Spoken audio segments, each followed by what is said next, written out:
test. So if you appear for this test, which is Media Entertainment Creative Aptitude Test, it's a free of cost.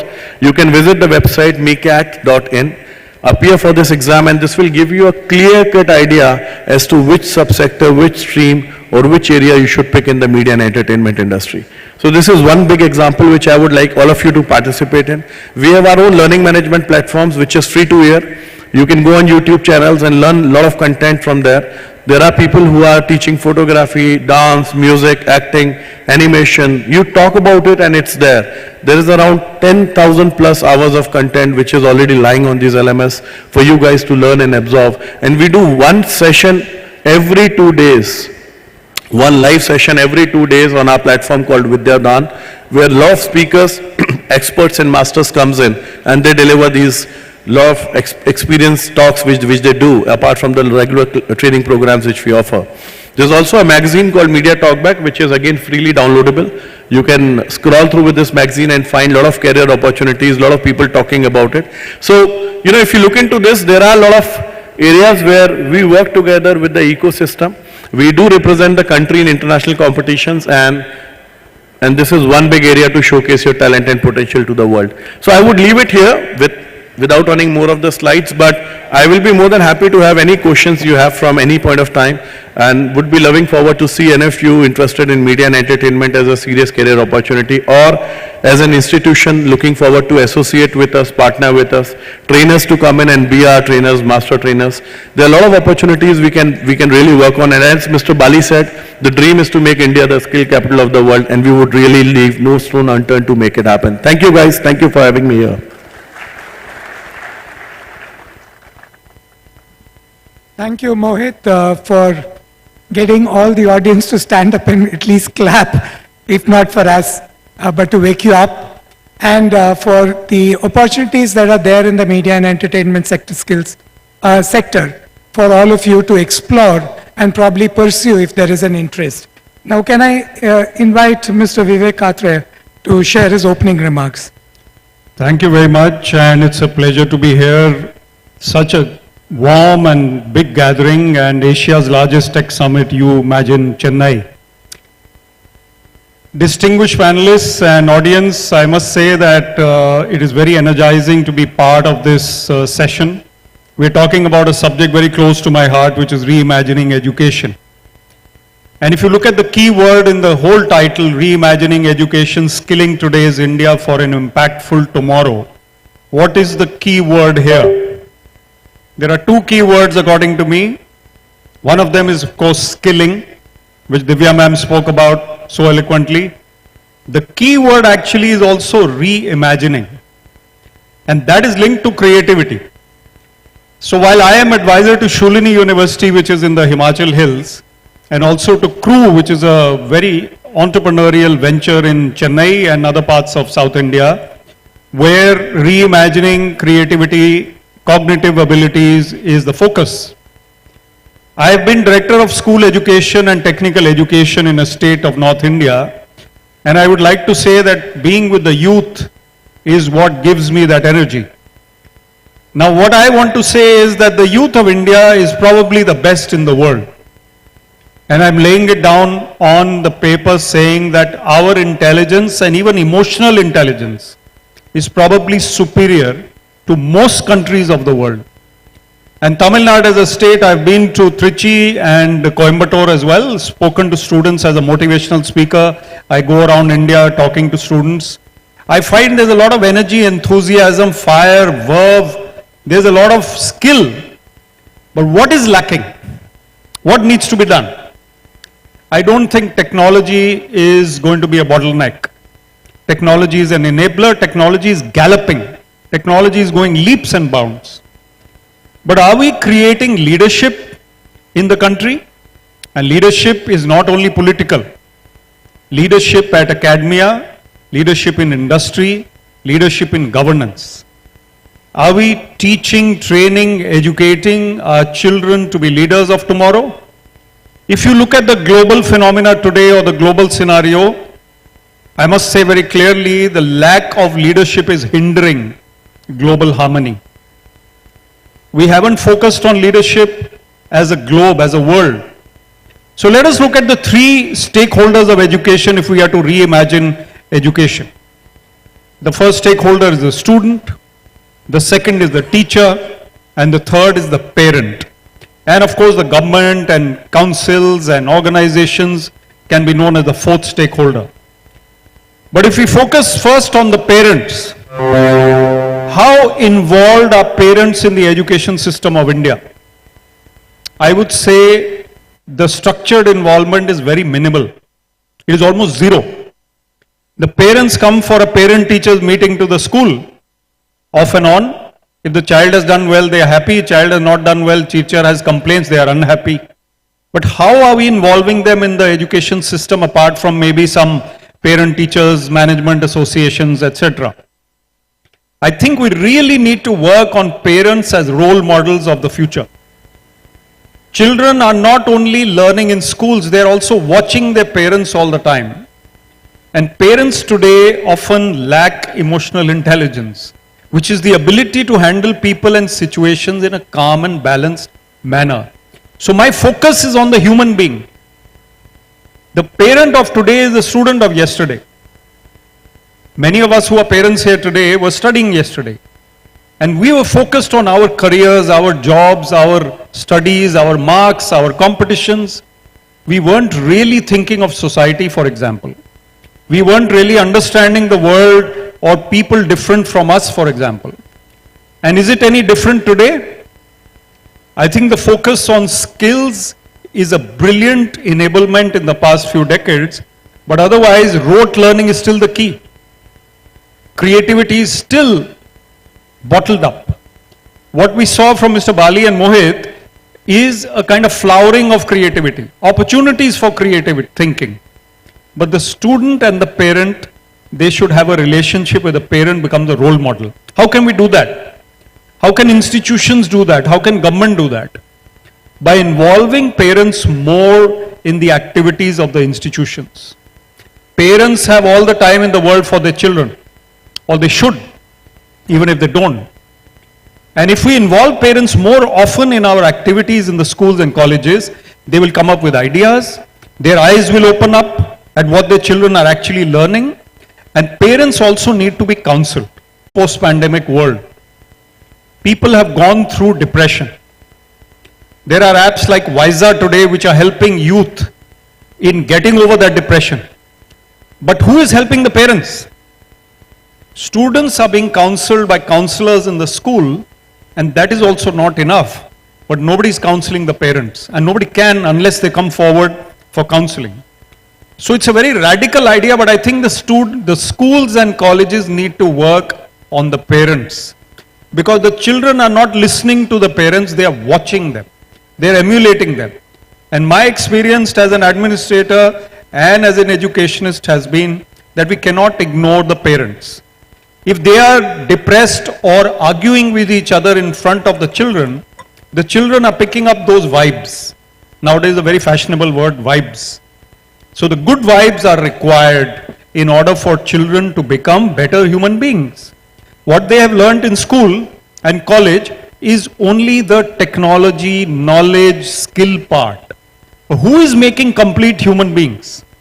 Parents have to play a role. The second, I'll come to teachers before I come to students. There are many teachers and educators in this hall, I'm sure. Now my hypothesis to you is that the best chemistry teacher or the best physics teacher or the best history teacher may not become the best principal of the school, may not become the best head of the school. Because nobody taught that teacher how to lead, how to talk to the MLA. I know there may be some political figures here, but when the political pressure comes on the principal, is that principal empowered and trained to handle that? Has that teacher been enabled with people's skills, with the ability to handle the team? Team building, motivation, leadership. I'm very good at my subject, but I've never been taught how to lead an educational institution. So training programs are required for heads of schools and institutions. Special training programs where they actually transform themselves from being subject teachers to being heads and leaders of some excellence. Now I am part of many school networks which carry out award programs for such educators. And when I interact with some of the principals, some of them are outstanding and some of them are raw. So we need to work on the principals and the heads and the teachers. Because the motivation level of teachers, now Divya ma'am and I are or have been in the government. When I go to a government school, how motivated is the teacher? Is she or he teaching with full fire after 10 or 15 years of careers? Are they bored or are they still enthusiastic? How can we inspire and motivate them? Can we have awards for them after every 6 months? Best outstanding teacher, teacher of the month, of district level? Can we have some recognition? Because human beings, human beings are fired by money and power and glory, yes. But what they really seek is recognition. So anybody who's given a pat on the back for doing good work will be happier than being given 500 rupees as a kind of award or incentive. So the thing is, we need to work on the morale and motivation and the leadership qualities of the teachers. Because the teacher is ultimately spending so much time with the future of India. And that future of India, is that girl or boy keen to become a teacher in the career? Do they want to be like their teachers? Or do they want to become policemen and doctors, with nothing bad about that? But how many people actually want to become teachers? So even in today's scenario where we're talking of artificial intelligence and generic AI and chat GPT, etc. Now I'm an engineer and I've been director of technology. I still feel that we need to work on the human beings in education. We need to work on the qualities of our teachers.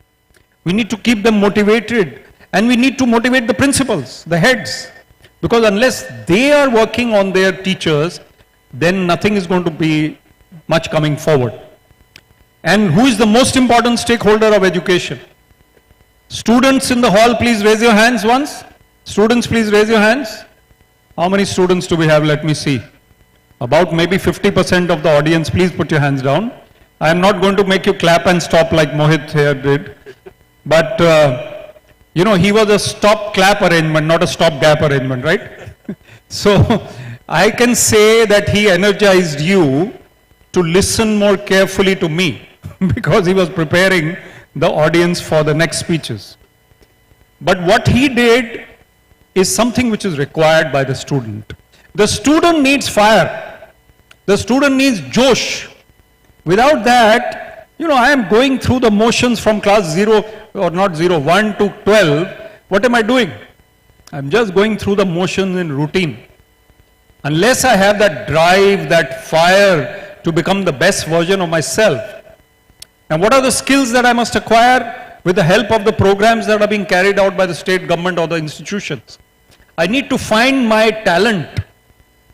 Now my daughter, her name is Kavya, the younger one, she is doing a course in arts-based therapy. Now we never heard of courses in arts-based therapy before. Because people are under depression, young people especially, dance therapy, music therapy, writing therapy, fine art therapy, painting therapy. Such creative therapy is making the student come out of the shell. After 2 years, the social skills, the communication skills of students have gone down. This confidence which you gain by coming into a large hall like this, interacting with others, is vital. It is priceless. When we have social engagements, not on the camera only, physical interactions, then we grow. When we learn from others in diverse creative fields. And what else is needed by the student? Just the right atmosphere and inspiration. Because talent and intelligence is sky high today. I've never seen a dumb student today. In our time when I was studying, about, let's say 20% of them were we used to call them duffers, very bad of us, but they were like that. Today I don't see any duffers. I don't see anyone who is below par. All brainy. The human species is evolving. Brains are becoming brighter. But are the hearts and souls becoming better? Are the students more empathetic towards society? Are they becoming better human beings? That is something we need to think about. Are we giving them role models, as I said? So what is the inspiration? you need to get the celebrities of the state to go to the government schools, to go and talk to the students more often. This is not a motivational session, it's more of knowledge sharing. But when we all, let's say the 5 of us, we make a plan that for the next 1 month we're going to go to the hinterland and meet the students, encourage them. That's what they need. So we work on the parents, we work on the teachers, we work on the students. Only then these organizations which we represent will be doing their job. And especially the government, though I resigned from the IAS and became a motivational speaker, many of you have seen my videos. How many preparing for UPSC? Raise your hands. UPSC? We have about 5, 6. Others are shy to tell us. Don't worry, we won't see. We won't capture your photo. Don't worry. UPSC is a good thing, huh? Good, good. I see some of them. How many are engineers? Engineering students. Okay. How many from humanities? Humanities. Arts. Arts. Arts and humanities the same thing. Okay. Commerce. Commerce. Commerce. Okay. Anything else? Apart from what I said? Raise your hands. I think there's one hand, we have to ask him what he does. Okay. Now, concluding my point, because I am a disciplined speaker and all others have been disciplined, so I can't go overboard. Concluding my point, we need to work on the human element in an era of artificial intelligence. Artificial intelligence will gallop forward. In 1 year, since 2021, we have seen a sea change in AI. We will see an ocean change in the next 2 years, not a sea change. But what are we doing to keep up? I was discussing pre-conference that are we going to be as intelligent or more intelligent as ChatGPT? We may be, but do we have the leadership skills to handle the situation? So we need to work on the human beings, and we need to make sure that human beings are inspired and aware and alert and work in a team. That is the leadership that is required. Thank you. Thank you very much. Thank you. Thank you, Vivek, sir, for the insightful perspectives that you shared with the audience today. Before I throw it to the audience, I have just one question that I want everybody to share their thoughts on, is to share your thoughts on employability, social learning, entrepreneurship, and gig economy that will probably come up very soon, and we will have a lot of gig workers around in the world. So can you please share your thoughts, and let me start with Madam, on employability, social learning, entrepreneurship, and gig learning. What are your thoughts, and where is it headed? Yeah. As far as employability is concerned, as I already mentioned in the beginning of my speech and my opening remarks, that Nan Mudalvan has been the answer to some of the problems that students and industry face regarding employability. See, how we equip the students with industry relevant knowledge while they are in academic institutions, not after they leave. We have some concepts like finishing school, where they move out of academic institutions, they come into a setup which is sponsored by the industry, they get skilled, and then the industry hire. Then there are models, train, recruit, and deploy models. Train, recruit, train, and deploy models. So there are various models that are right now in the skilling ecosystem. But how do we integrate it into the curriculum and bring it part of the academic curriculum? Because when students enter colleges, they all come with a dream of pursuing careers, and not every child is the same. Every child is unique. And how do we handhold them to make these various career choices is the challenge in colleges. And whether the colleges are empowered enough to make these choices on behalf of the students, no.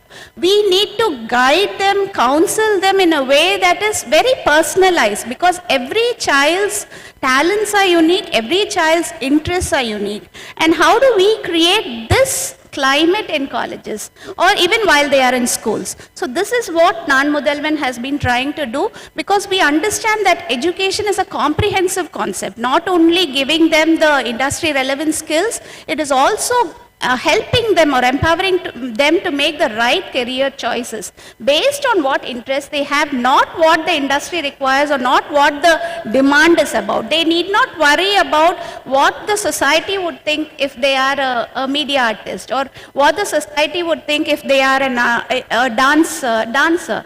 You know, we need to empower them to make the right decisions based on what interests they have, and not about the employability part of it while they are in schools. Now, after they leave schools, where are these options and where do they need to find these paths? So this is where there is a lot of gap, I find, because wherever rural students are concerned, it is the teachers that they look up to. In schools, whatever the teacher tells them, because the teacher might give them certain career options, and options at home are that you should be closer to home. You can't leave, you can't, probably, there are some obstacles like that.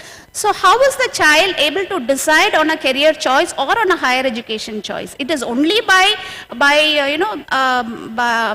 whatever the peers in that society have done, he or she follows that. So it is, Nanmudalvan intends to give the child that ability to choose, while not creating these obstacles in front of them, while not seeing these obstacles, he or she is able to see his career in front of her.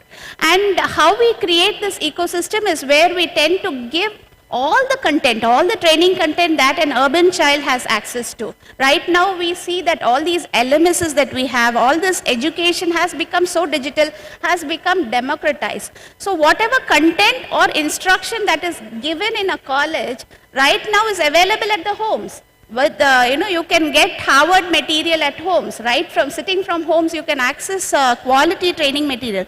So that is not of concern at all. So that these colleges will have to redefine themselves according to individual tastes, individual, choices. So this is what reimagining education is about. So how do we give them, suppose somebody is doing BSc Physics, whether he would be able to find a career in what he is learning, or if he doesn't, what is his next step? What is that he is interested in, and what is that the industry wants? So this is that gap that Nanmudalvan is trying to fill, but by giving them, making accessible whatever is available in industry right now, whatever is best in the EdTech right now, taking them into their spaces without having to pay anything extra. Because we understand in many universities, or probably in many private colleges, they will have to shell out a lot of money to go through these value-added programs that are intended to, make them employable. But here, under Nanmudalvan, we are giving it all free of cost, and we are mandating it.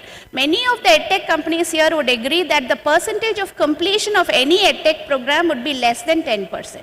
Why? Because there is no incentive for the student to take the program. But since we are making it mandatory and making it a credit-based program, the completion rate is much more higher. It is almost close to 100%. And we bring the industry. Now we need to break down the walls of colleges, bring society, bring technology, bring industry into the colleges, so that children are able to, the students are able to relate to problems around them, societal problems, problems in the industry, and how they apply what they learn. It could be a value-added program, but how they apply what they learn. Otherwise, it will remain just a certificate that they have. How they apply that technology to problems around them, and how they are able to see solutions developing for those problems. That is what will incentivize them and make them fit for the gig economy. Whether they are employable or not is a different thing. When our Honorable Chief Minister went to Salem for he wanted to interact with the students who were pursuing Nanmudalvan courses. There was one very bright student who informed the Chief Minister, "I'm not worried, sir, whether I will get a job after I do the program, but this program has given me the confidence that I would be able to get any kind of contract even while I'm doing my college. Even in my second year, I have got 10 certifications, and now I'm empowered enough, I'm confident that I would manage even without a job because I have these contracts." So that is the confidence that education should give. Thank you, ma'am. That was what the outcome is desired by all students. And many of them might be exploring opportunities to become a gig worker in the future, because that would probably move in that direction. Your thoughts, Arvind sir? Yeah, I think the need of industry keep changing. If you remember 40, 50 years back, if you knew English and if you knew how to dress up, you'll get a job. Then there was a time 30 years back, 25 years back, if you knew how to operate a computer, you'll get a job. Then maybe 10 years back, if you knew Excel, PowerPoint and all that, you'll get a job. But now the world is changing very, very fast. So the basic requirement is that, each one of us has to have some skill, something which we can do, which is going to get us the jobs, which are going to keep us ahead. Another thing, we are talking about entrepreneurs. It could be like any kind of entrepreneur, anything, which you start. One thing, on which we at Telecom Sector Skill Council are working is creating a lot of village level entrepreneur. We realized that in India we have got 650,000 villages, and each village needs at least 2 to 3 youngsters or professionals, I'll say, who are multi-skilled. They are the people who should be able to fix or who is able to repair a fiber, who is be able to provide a FTTH connection, who should be able to do a troubleshooting of connections. He should be the one, who can fix up the computer, maybe little without debugging, etc. So one person, whenever you need, and he is just sitting at home or he is just maybe working in his field, but he is knowledgeable, and whosoever needs in the village any kind of such service, he is available, and I think he can definitely earn a lot. Even like my mother, can't live without a minute if her phone is not working, and that is true with everyone, right? Phone has to work. And for that reason, I think even in villages, we need such kind of entrepreneurs. So it's a great opportunity. Wonderful. Thank you, Arvind. Mohit sir, you briefly mentioned about gig working within the media and entertainment system. Can you a little elaborate on your thoughts on how employability, gig working, and all of this will complement each other in the coming years? So if you ask me, sir, employability is choice and entrepreneurship is courage. Why I'm saying that is because a journey from an employee to an entrepreneur needs few things: passion, determination, focus, and courage. And if we are able to do that and able to build up a good team, I'm sure from an employee transformation to an entrepreneur is very simple. In our industry today, we find the challenge of not having employment as a quotient.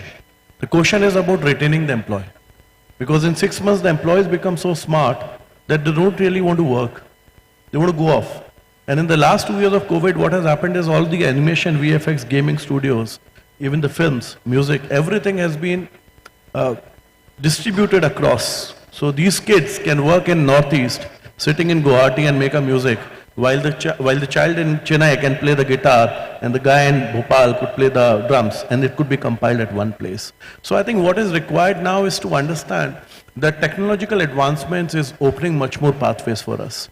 And as an employee, certainly it's an exposure to your real world. Once we are exposed to the real world, then being an entrepreneur, if you have the courage, if you have the passion, and if you have an idea, and if you are capable of forming a good team, trust me, no business would really lack out. And team, as I say, is the key word here. Thank you. Thank you, Mohit. Vivek sir, your thoughts on gig working and the economy, allowing gig working to be the mainstay instead of large corporations that would exist in a few years from now? Yeah, I think it's a very good discussion. You see, we have to plan not only for the immediate future, but for many years ahead, let's say 2 decades ahead. The jobs of the future are those which are not existing today. But we can at least make sure that our human beings, our students have all-round abilities and skills like communication, like the ability to place on the table their knowledge, share with others, encourage their team. So I often say that a young coder who joins Google or Microsoft or Infosys or Intel or anything, a techie guy, after 2 years, he leads a team. After 3 years, 5 years, he doesn't need his technical skills. What he needs is the ability to handle people. What we in the civil services are trained to do is the ability to get out the best work from your team. So are we focusing on that in all skills, in all sectors? So I think it's very important that we bring out the human element, the leadership qualities, the communication skills, the soft skills, the higher soft skills, the kind of emotional intelligence what to say in front of whom and what not to say in front of whom. So when I scold somebody in front of his junior, what kind of leadership am I exhibiting? He doesn't mind the scolding. He minds the presence of the junior over there, because what respect does he have? So my feeling is that when we work on such skills of the youth, then they become more employable. And companies are today not necessarily going for the brightest of skill, talent and knowledge. They are often going for students or candidates who are able to handle crisis better, who are able to think on their feet, who are able to even be cheerful while working. So in an interview, a candidate who doesn't smile at all, and all the candidates who are sitting here can listen, if you go to an interview and you don't smile, at least I won't select you. So please smile when you go to the interview. Good point. Thank you, sir. I know we've overshot time, but we can take one question from the audience before we wrap up. Sir, sir, can I, towards your right, towards your left, sir. Okay. Yeah. Can I ask? My Yes, full gratitude and appreciations to Divya ma'am and the non-Mudalvan ecosystem as a faculty. I'm a faculty from Kumaragaru Institutions, Coimbatore. If I can ask more of it, we know the demand from the competencies of the industry. We have much of the supply in terms of popular high quality online courses, especially in engineering, for example. I know you're providing the ecosystem, but if there is a technology platform and if that can be integrated centrally, for example, we already have NASCOM Future Skills, which has a EdTech platform in which much of the providers are already there. So if we can have an integrated platform where all the popular providers, including Coursera, Udemy, edX, the volume will bring down the prices considerably so that every learner across different institutions can be on the platform. I know the AI is going to bring into a proactive learner whatever he wants, but still you are fully aware of what the ecosystem does in ensuring that it gets passed on to the students. So can we have an integrated platform where all the providers will be made available at a subsidized or a free cost, ma'am? Yeah, non-Mudalvan, I think I couldn't hear you properly because there's some problem with the sound system. I think whatever I have understood, non-Mudalvan is an aggregator of platforms. We do not have an LMS, we intend to have one. But right now what we are doing is we are integrating the content through API, we are integrating the content. Future Skills Prime is on our portal, Coursera is on our portal, NPTEL is on our portal. So here we are we are an aggregator of whatever the LMS platforms outside. Whatever content we need to push to the students, it is through mandatory programs. Here we are very focused on the fact that it should not be only theory. Because LMS, I agree, can do 30% of your learning comes from the LMS. 70% comes from practical application. So here we are also dependent on training partners who can go physically into institutions and offer them that last mile practical training. And all these programs that we offer as part of non-Mudalvan credit programs are all project based. So they are supposed, the training partner is supposed to take the LMS, give the theory content, and 70% of the training will happen on real-time industry use cases. And the students will work on real-time projects. That is what will complete the learning, we believe. And we have fixed assessment rubrics and evaluation parameters for each of these programs that we are offering. For engineering, we are offering for this semester, we are offering 23 programs. And for arts and science, we are offering 13 programs.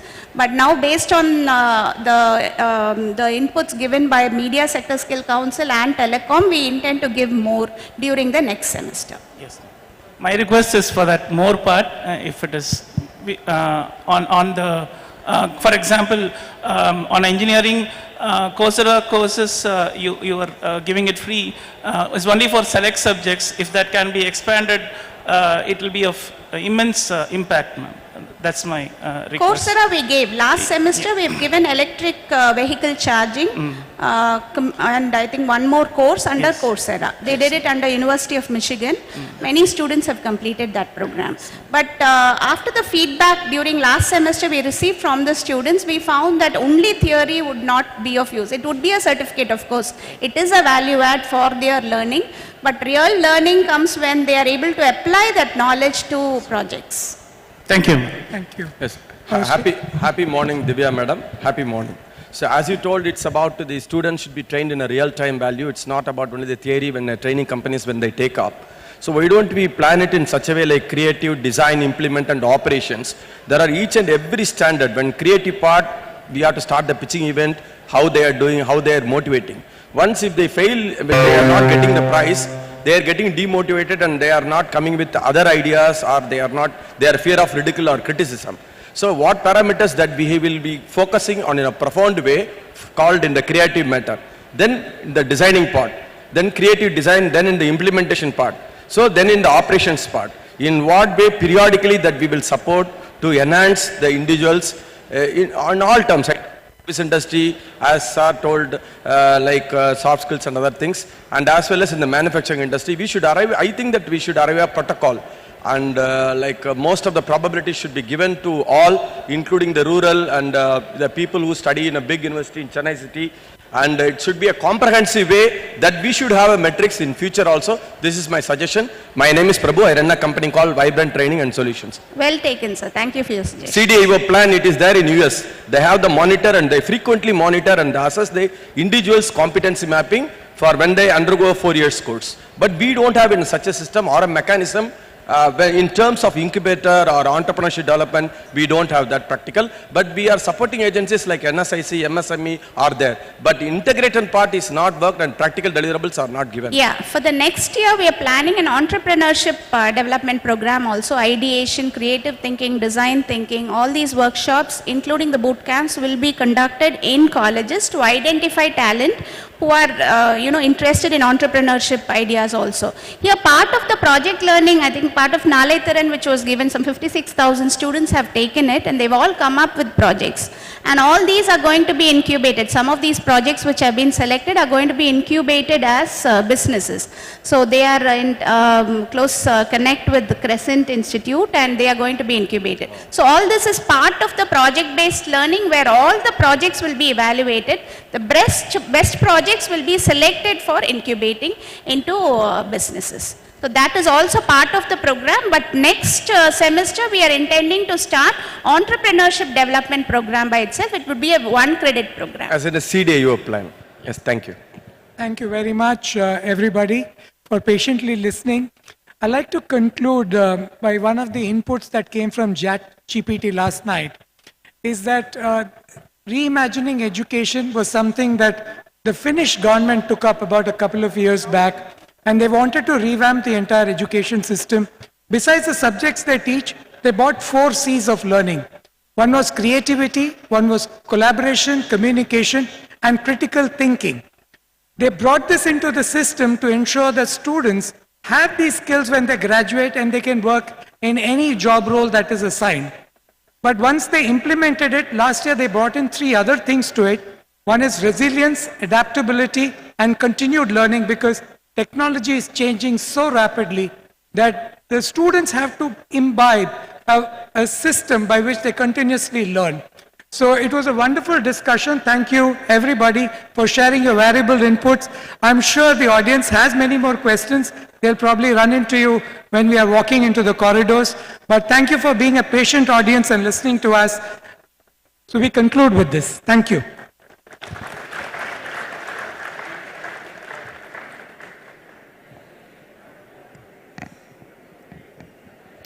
Thank you, all the dignitaries on the dais. We would like you to stay back because we have a small token of appreciation for you. We would like to call Thiru A. John Louis, IAS, Managing Director, ELCOT, to please present memento for our speakers on stage.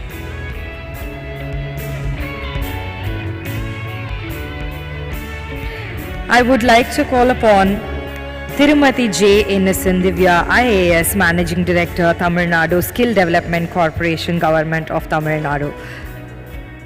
A round of applause, please.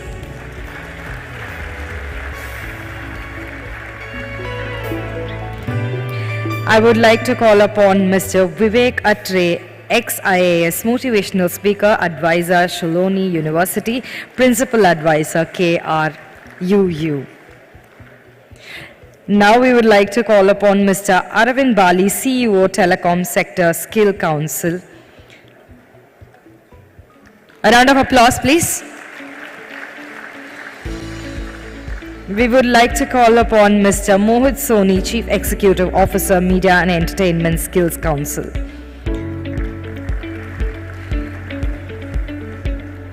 We would like to felicitate Mr. Hari Balachandran, Chief Executive Officer, ICT Academy, for moderating the session. We request all the delegates and all the dignitaries on the stage for a picture together, please. Once again, let's give a big round of applause for a very insightful session. And thank you all the dignitaries for taking all the questions very enthusiastically and answering them to the delegates. Thank you, sirs and ma'am.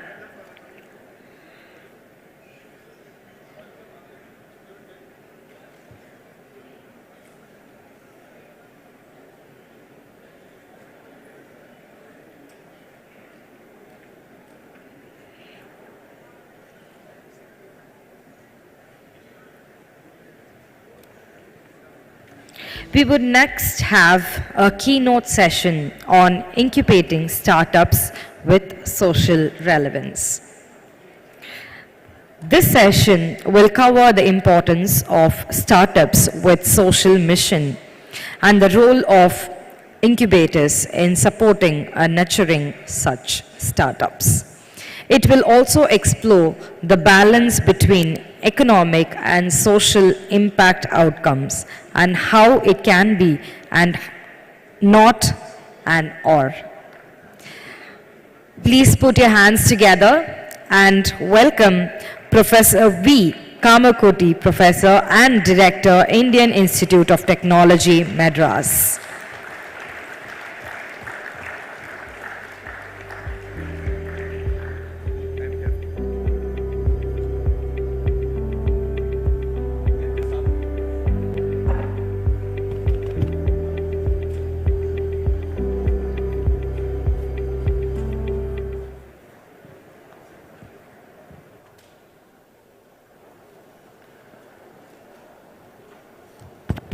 Done? Okay. Am I audible? Vanakkam.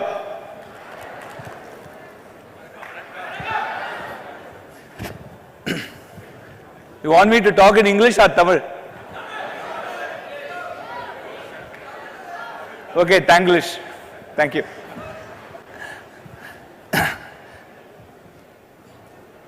India got her social and political independence in 1947. We are now moving to 2047. We have 25 more years left. The most important thing that is necessary for our country, we must become a technology superpower by 2047. With that great goal in mind, let us see what we need to do. And one important thing that we need to do is entrepreneurship and innovation. We must become employers. We must create jobs. Rather than being a job seeker, we must become job providers. And every young youth here who will be leading India in 2047, it is your responsibility to nurture yourself, get into the mode of entrepreneurship, get into the mode of startups, and become great employers, bring out ideas, bring out entrepreneurship field, and make India a superpower. What is it that needs, what is it to make a startup in our country, specifically from a social need perspective. I'll start with an example. One of my colleagues was in Germany and his child had a small problem in the eyes. He went to a doctor there. The doctor told, we can do a surgery, spend some 3,000 pounds, or sorry, 3,000 euros. He asked, how many such surgeries you have done in the past? He said around 7 or 8 surgeries. But then he came back, next week he was back in India, here he went to Shankar Netralaya. They said the cost will be around 30,000 rupees. How many surgery you have done? The doctor just said some 4,000 or 5,000. That is India. We have lot and lot of social need. That will essentially be the impetus for us to make startups. Friends, we are a country of 1.4 billion population. 100 crore people use the smartphone. We must be driving the market. We must take the call on what should be inside it or what should be outside it. Yes or no? Yes or no? Let us have some Josh. Yes or no? Yes.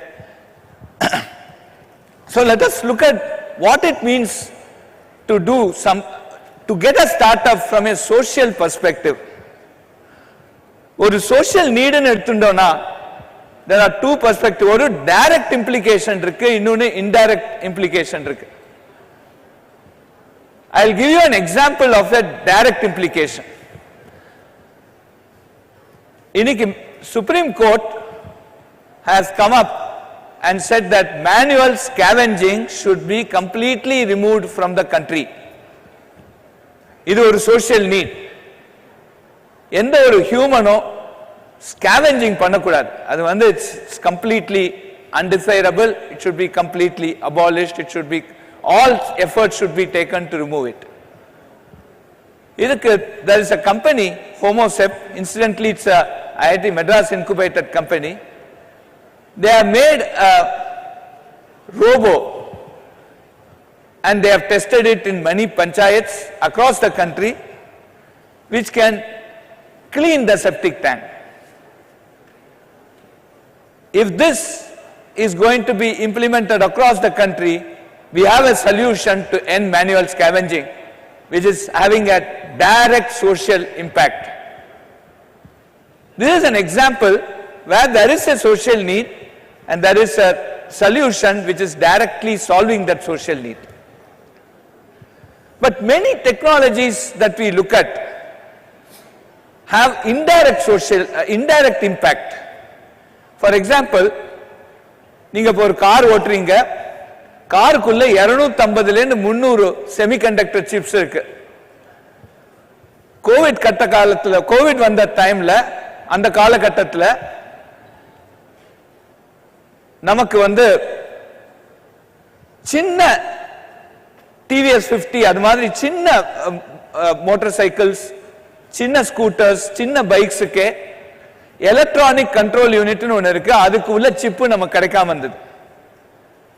So இது வந்து ஒரு critical technology. ஆனா உங்களுக்கு பார்த்தா அது direct impact. இந்த ஹோமோசெப்ட், அதாவது அதோட ஒரு செப்டிக் டேங்க் கிளீனர் மாதிரி ஒரு டைரக்ட் இம்பாக்ட் இருக்காது. But indirectly it has a very big impact. So இது மாதிரி semiconductor chips to be done in India is going to be a very, very important step that we as a country need to take it up. இதையும் தாண்டி there are other இன்னும் indirect impact. For example, இந்த semiconductor chip பண்ணனும்னா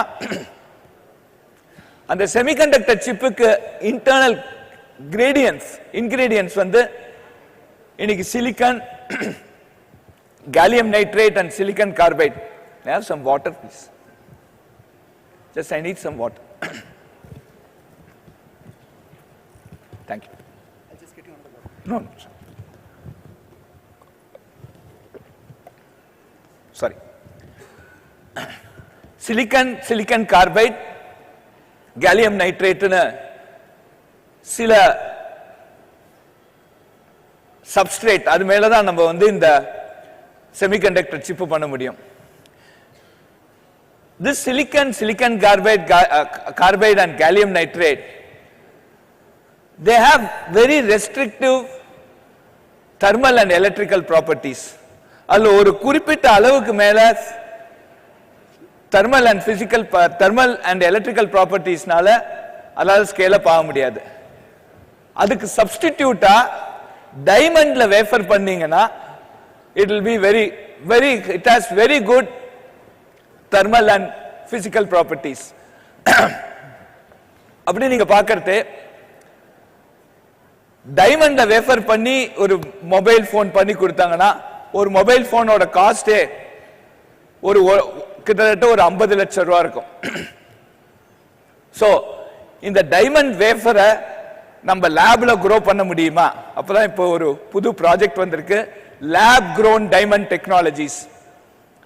so இது மாதிரியான இது வந்து ரொம்ப இம்ப்ளிகேஷன். அதாவது லேப் grown diamond டெக்னாலஜியை வச்சு வேஃபர் பண்றோம், வேஃபர்ல இருந்து சிப் பண்றோம், அந்த சிப்பை ECUல போடுறோம், அதை டிவிஎஸ் 50 ஓட்டுறோம் அதை வச்சு.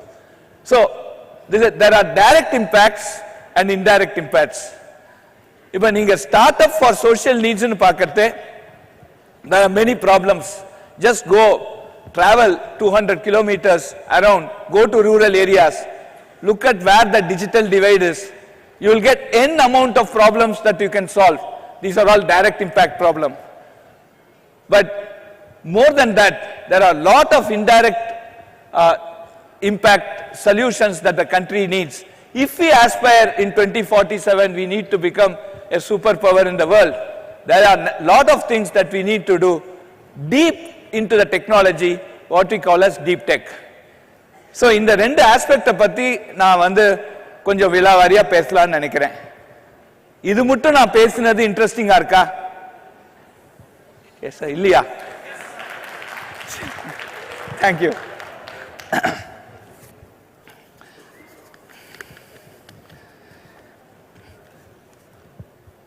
ஒரு டெக்னாலஜி நம்ம if you want to build a technology, there are 3 tiers in this. ஒன்னு வந்து பேசிக் அப்ளிகேஷன் ஏரியாஸ். இப்போ ஒரு ஆப் பண்றோம், மொபைல் ஆப் பண்றோம், இதெல்லாம் அப்ளிகேஷன் ஏரியாஸ். அதுக்கு அடுத்தது next down in that technology are emerging technologies. Examples கொடுக்கிறேன். அதுக்கு கீழே இருக்கிறது foundation technologies. Startup can be done at each of these 3 levels, but the ease of doing business, ease of getting money, ease of earning the trust on the investors will be increasingly difficult when you go from an application area to a next area of emerging technologies to the third area of basic technologies. You get lot of fintech today. Fintech startups நிறைய வந்திருக்காங்க. தமிழ்நாடுல we have this FinBlue. I'm sure Tyagi is also talking today. I hope he covers that. FinBlue is under STPI. So we have the FinBlue, which is a startup incubator for fin technologies. There are a lot of startups that come. Mainly this is as an example, it is at the application area where people are ready to fund. People are ready to, the amount of funding is also not that much. The problem is well defined. You can see a quick solution, very low risk, comparatively very low risk. So in the areas there are lot of interest, but this can be some very quick startups, and if you are successful, you become you reach a very good stage. I can give you 2 success stories from IIT Madras. We had a company called MediBuddy, to whom we invested 4,000 rupees as equity in 2014. They exited last month, giving us 14.5 crores. They were actually an app. Of course, there is much of deep technology there. It is not just at an application level, but they were looking at medical applications. There was another company called GUI, who had done multilingual language support. We invested on 3,500 rupees. They exited with 4.5 crores last month. So these are some interesting things for youngsters who really want to make startups. The first startup was looking at medical organization of medical records and related thing. The second one was looking at local language interface for apps. So these are socially relevant projects. India, we have 23 languages, official languages today, and we need to basically create apps so that to reduce the digital divide between rural and urban, the people who know certain languages and people who are still have to be addressed through the regional languages. Language translation is very, very important today. And that app, this is a very important social need. This can be a very interesting case study for all of you. Now let us start looking at the emerging technologies.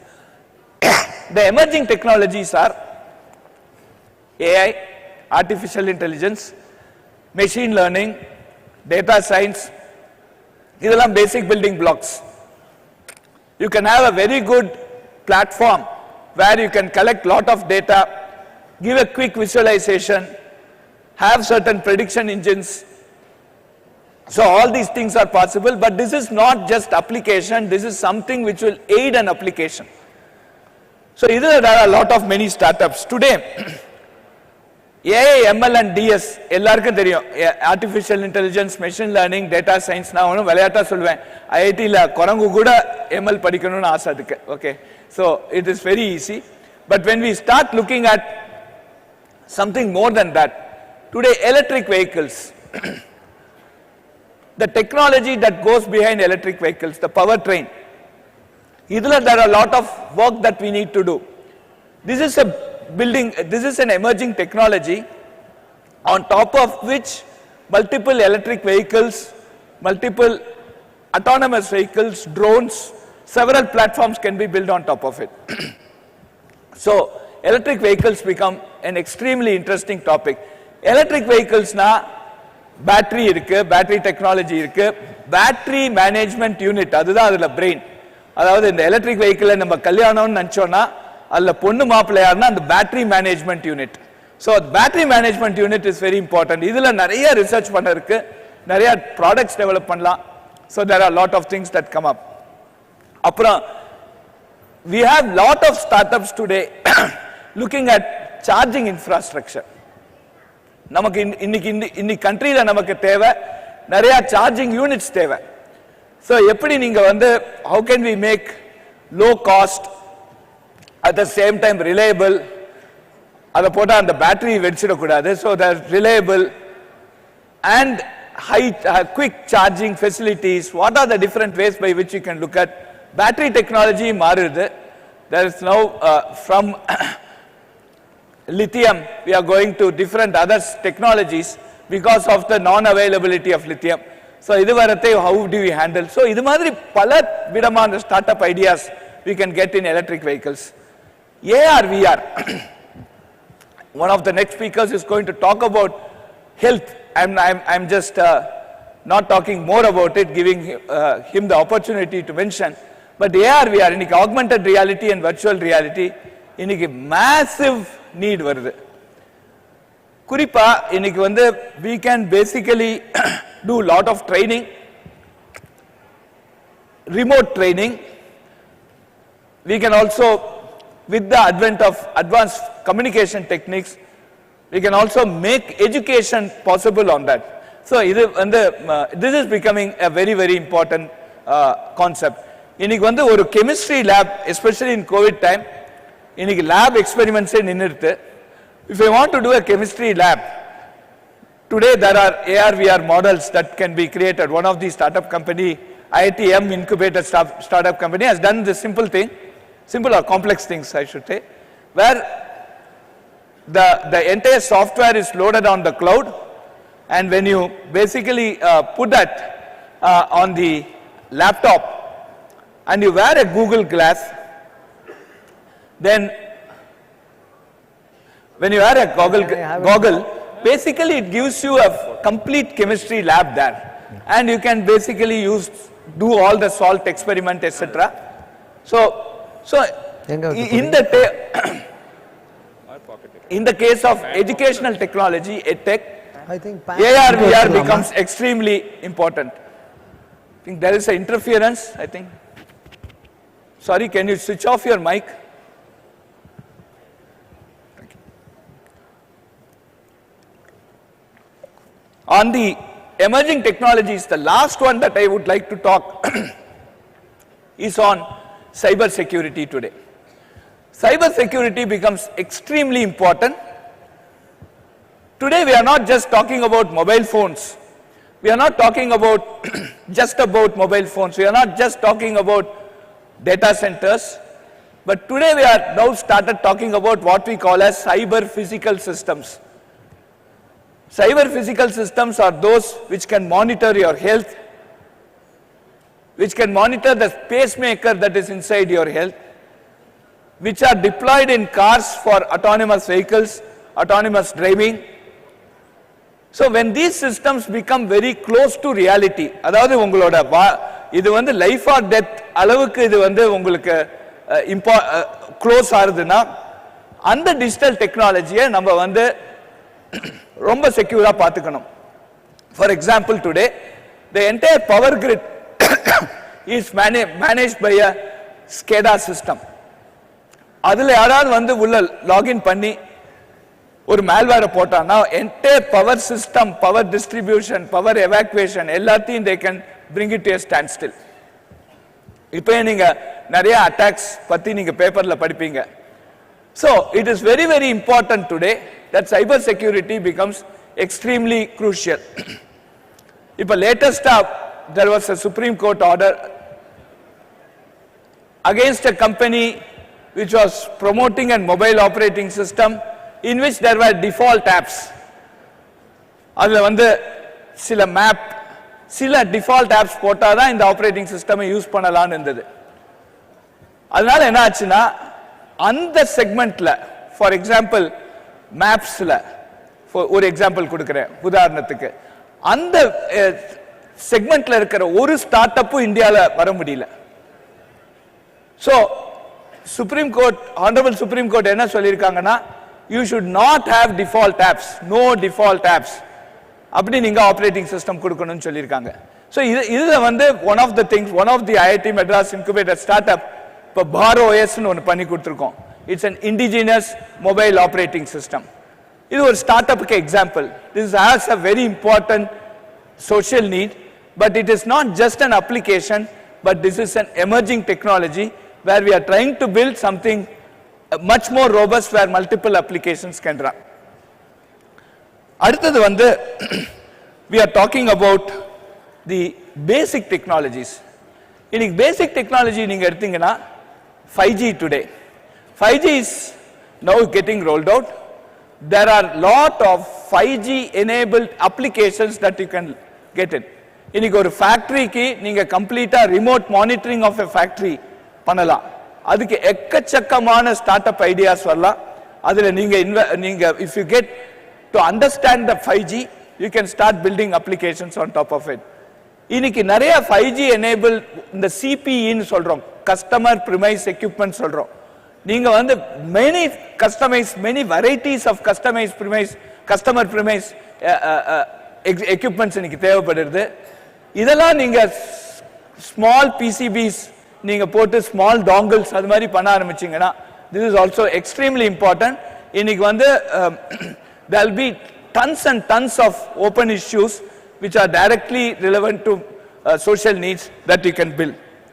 அடுத்த important aspect என்னன்னா 3D printing. இன்னைக்கு 3D printing வந்து உங்களோட overall development டைமும், cost, reliability of the final product இதுக்கு ரொம்ப யூஸ்ஃபுல்லா இருக்கு. ஸோ 3D printingல 3D printerே இந்தியாவில் பண்ணுறது. There are some companies which are working, which are trying to do a 3D printer, indigenous 3D printer. அது வந்து பேசிக் டெக்னாலஜி. பட் ஆனால் 3D printing-ஐ வச்சு what can you do next, இது பத்தி நிறைய ஸ்டார்ட் அப் ஐடியாஸ் உங்களுக்கு வரலாம். இதெல்லாம் these are all some of the interesting applications, emerging areas and basic technology where you can invest and you can get certain startup ideas. Iniki, very important today, from an education perspective and also from the MSME perspective, we need to do a lot of reskilling. Adapati, the previous session did have a lot of discussions on that. Basically, we are looking at entrepreneurship and interdisciplinary education. Now, ஒரு 2-3 example இருக்கு சொல்ல விருப்பப்படுறேங்க. For example, today when you look at agriculture, இன்னைக்கு agricultureல what we need to do, இன்னைக்கு வந்து we need to have ஒரு வயலுக்கு போனீங்கன்னா, I would not like to have a conventional fuel tractor to be employed in the field. அதாவது diesel போட்டு டிராக்டரை ஓட்டுறது, அதனால வர சில எமிஷன்ஸ், இதனால we want to avoid it. அப்படின்னா எலக்ட்ரிக் டிராக்டர்ஸை போடுறோம். இப்போ எலக்ட்ரிக் டிராக்டர்ஸை போடுறோம்னா எதுக்காக டிராக்டர் வயல்ல இறங்குறது, வயலை உயரத்துக்கு இறங்குறது, ஹார்வெஸ்ட் பண்ண இறங்குறது, இதுக்கெல்லாம் நமக்கு வந்து லைட் வெயிட் ஆக்சசரிஸ் தேவைப்படுது. இப்ப பழைய காலத்து ஏற நம்ம இதுல போட்டோம்னா அந்த வெயிட்டை எலக்ட்ரிக் டிராக்டரால இழுக்க முடியாது. ஸோ இதுக்கு வந்து one of the big research that you can do, இது ஒரு நல்ல ஸ்டார்ட் அப் ஐடியாஸ். நீங்க வந்து காம்போசிட்ஸ், இன்னைக்கு வந்து composite is a chemical plus material science plus mechanical, ஒரு 3-4 டிசிப்ளின் சேர்ந்து வருது. இந்த காம்போசிட்ஸ் வந்து லைட் வெயிட்டா இருக்கும், அதே டைம் ஸ்டர்டியா இருக்கும். நீங்க காம்போசிட்ஸை வச்சு மெட்டீரியல்ஸை வச்சு நீங்க ப்ளவ் பண்ணலாம். இது மாதிரியான சில ideas is very very interesting. அதே மாதிரி இன்னைக்கு ஏரோ சைட்ல, ஏரோஸ்பேஸ்ல இன்னைக்கு there are lot of interesting ideas that are coming, like for example e-taxi, unmanned drones, autonomous drones, basically to ship commodities from one place to another. So இது மாதிரியான many interesting ideas வருது.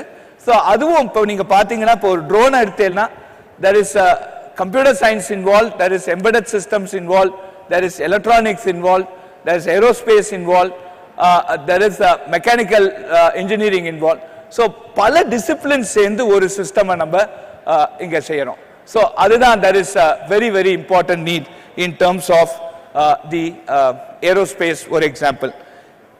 இன்னைக்கு இன்னொரு interesting start up idea ஒரு case study இங்க கொடுக்கலாம்னு நினைக்கிறேன்.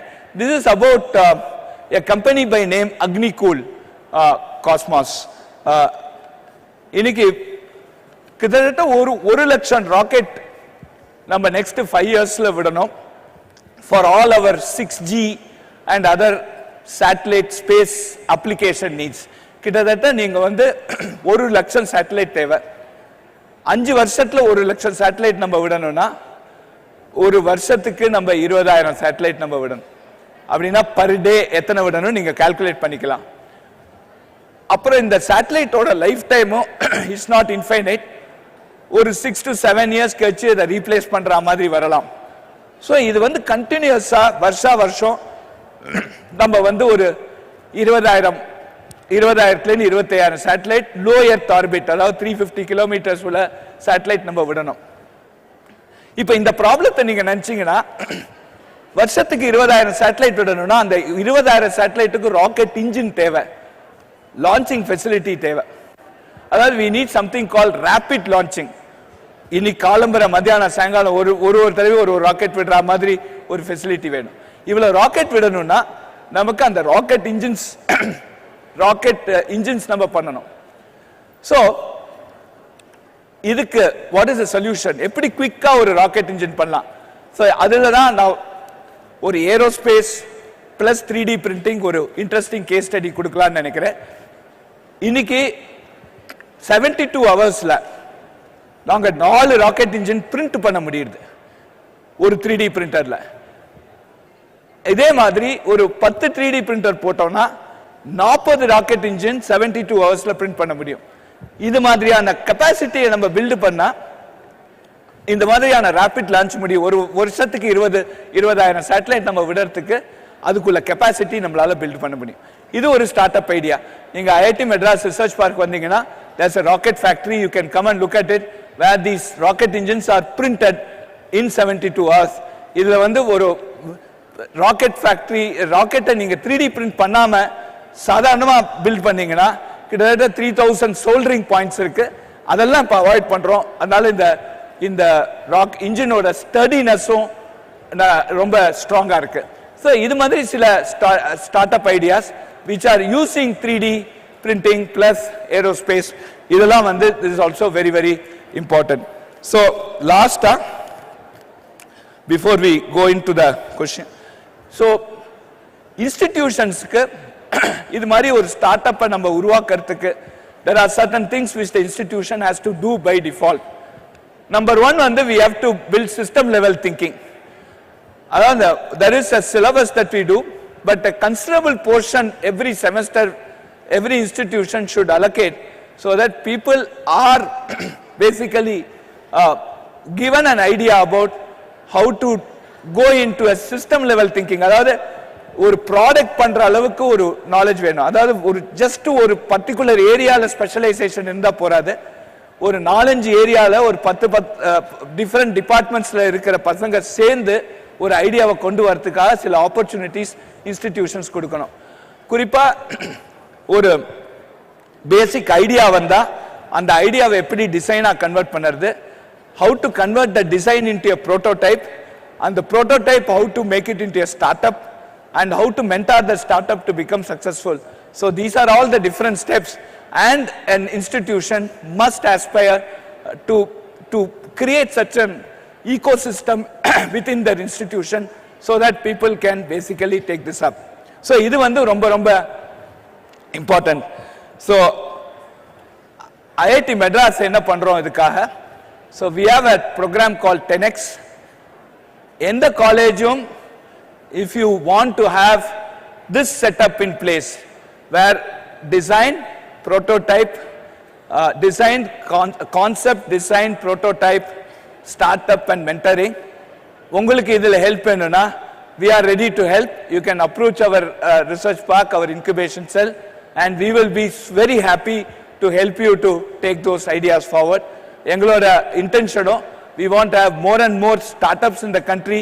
We need to have more employers, more entrepreneurs to take our country to great heights. So அப்புறம் ரெண்டாவது there are certain reskilling that is necessary today. Two important reskilling. One is data science, another is electronic systems. I am very happy to tell you that IIT Madras today has a Bachelor of Science in Data Science and Electronic Systems. Both we have launched. We have 17,000 students in the Data Science program. Electronic Systems we are going to launch next year. And from in the 17,000, more than 5,000 are from Tamil Nadu, and 2,000 are from government schools of Tamil Nadu. So these are all very interesting things. So this is where we basically get into the skilling, and that is very very important. And what is Tamil Nadu government doing? Please, I hope many of you have seen this site, valar.tn.gov.in. This is a site where you can all post your problems, and people who have solutions can post solutions. You can basically look at, startups can say what are their capabilities. Other people who are the end users can come and post the problems, and they can involve startups to make solutions. So this is a very interesting platform. I hope many of you know about it, but if you don't know, please go to this valar.tn.gov.in, and this is a very interesting site where I want all of you to look at it and make good use of this. You can also, if you are buying a very costly equipment, you have it, you can put it here so that people can come and use it. Of course, you can charge them, but there will be a facility for the MSMEs and other people to make good use of this facility. So I am on time, so I have 10 minutes left. I would love to interact with all of you. So thank you very much for giving me this opportunity. I hope I have made some sense here. So let me take some questions. Thank you. Yes.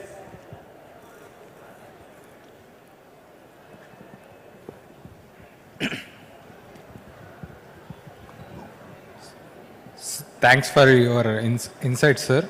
So my name is Naveen. So my company name is Finkless Technologies Private Limited. I am incubated in NASCOM. So can I apply for IIT Madras? You are interested in? So I am incubated in NASCOM. Yeah, you are incubated in NASCOM. Yes. Yeah. You can come to IIT Madras for, if depending upon the level of help you need, we can also co-incubate you in case there is a necessity. But if your necessity is that you just want certain advice, certainly our incubation cell can provide you. Thanks a lot, sir. Yes. Sir, I am Rajesh. I am an engineering student. I have a startup idea. It is based on service oriented. Nowadays, எல்லாமே இப்போ மணி மைண்டடாக மாறிடுச்சு. எப்போ பார்த்தா எங்கே பார்த்தாலும் profit தான். But service orient பார்த்தீங்கன்னா profit பார்க்குறது கஷ்டம். ஏன்னா நம்ம எதுக்காக சர்வீஸ் பண்ணோம்னா லக்ஸரி பீப்புளுக்காக கிடையாது. Middle class, lower middle class தான் நம்ம சர்வீஸ் ஓரியன்டாக ஸ்டார்ட் அப்ஸ் இன்ட்ரோடியூஸ் பண்ணுறோம். ஸோ அந்த மாதிரி ஃபீல்டில் இருக்கிறவங்களுக்கு ஏதாவது ஒரு ப்ராஃபிட் பார்க்கணும். இப்போ என் ஸ்டார்ட் அப் ஐடியாவுக்கு ப்ராஃபிட் பார்த்தீங்கன்னா கிராண்ட்ஸ் அண்ட் சப்சிடிஸ் மட்டும்தான். இப்போ ஏதாவது ஐடியா பிச்சிங் ஏதாவது காம்படிஷன் போகிறோம் இன்வெஸ்டர்ஸ் பார்க்கறதுக்காக, அது அங்கே போனீங்கன்னா உங்கள் ப்ராஃபிட் காட்டுங்க அப்படின்னா நாங்கள் என்ன பார்க்குறோன்னா என்னோட ப்ராஃபிட் வந்து grants and subsidies from Tamil Nadu government. So அந்த மாதிரி நேரத்தில் நம்ம சர்வீஸ் ஓரியன்டாக எப்படி நம்ம ப்ராஃபிட் பார்க்குறது? ஓகே, ஸோ இதில் very good question.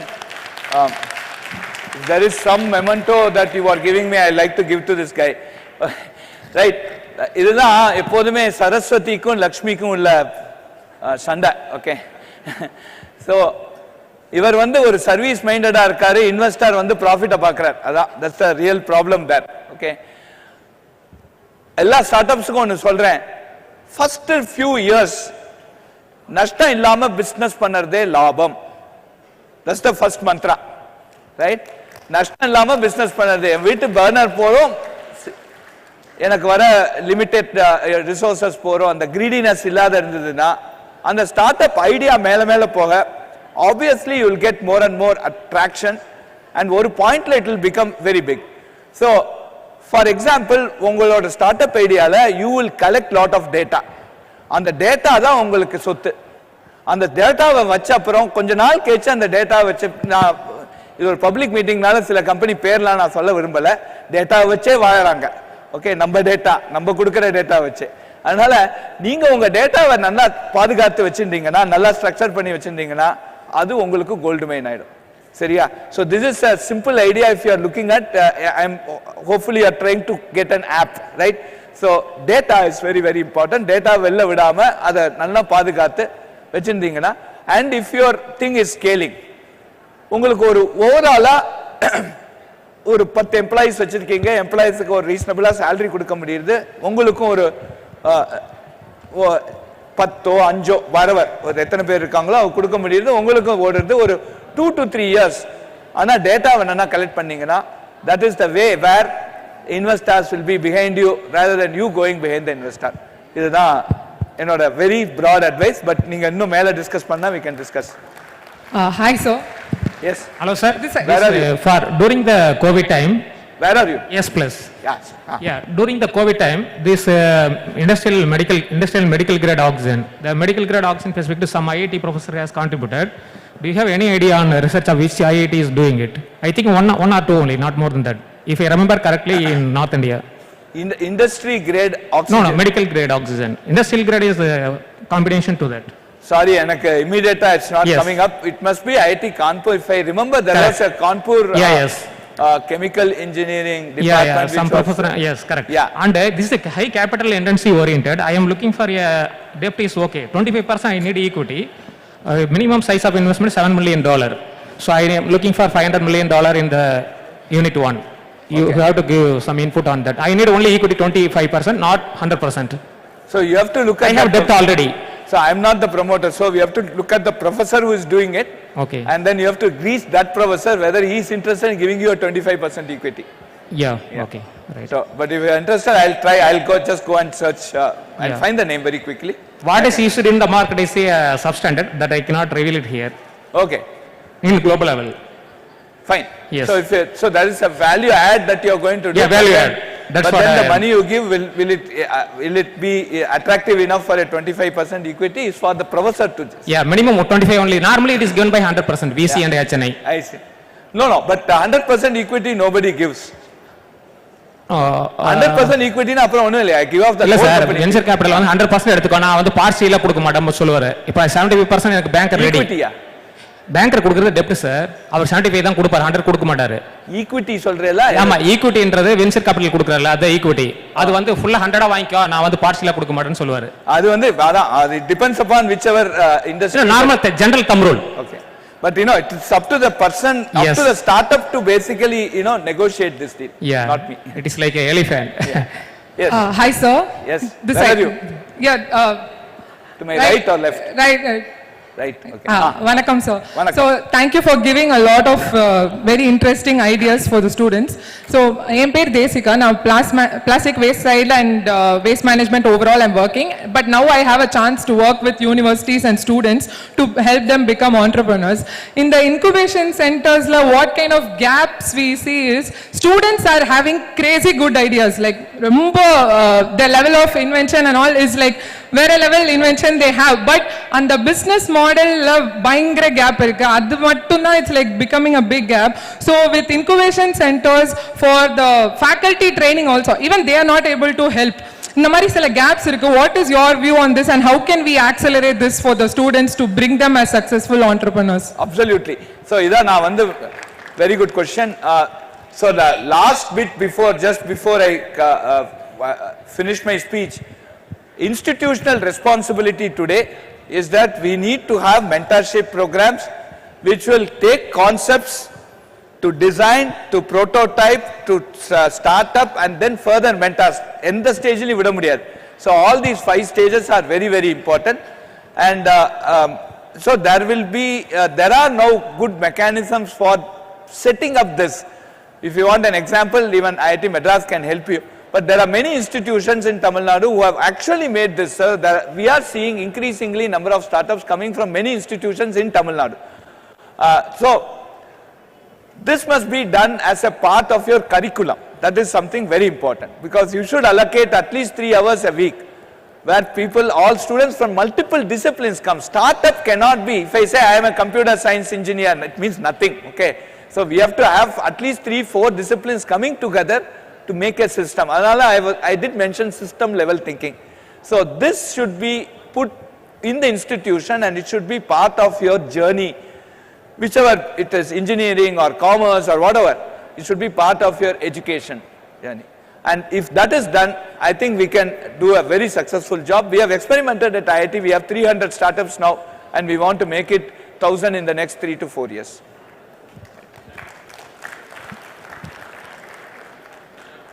Hello, sir.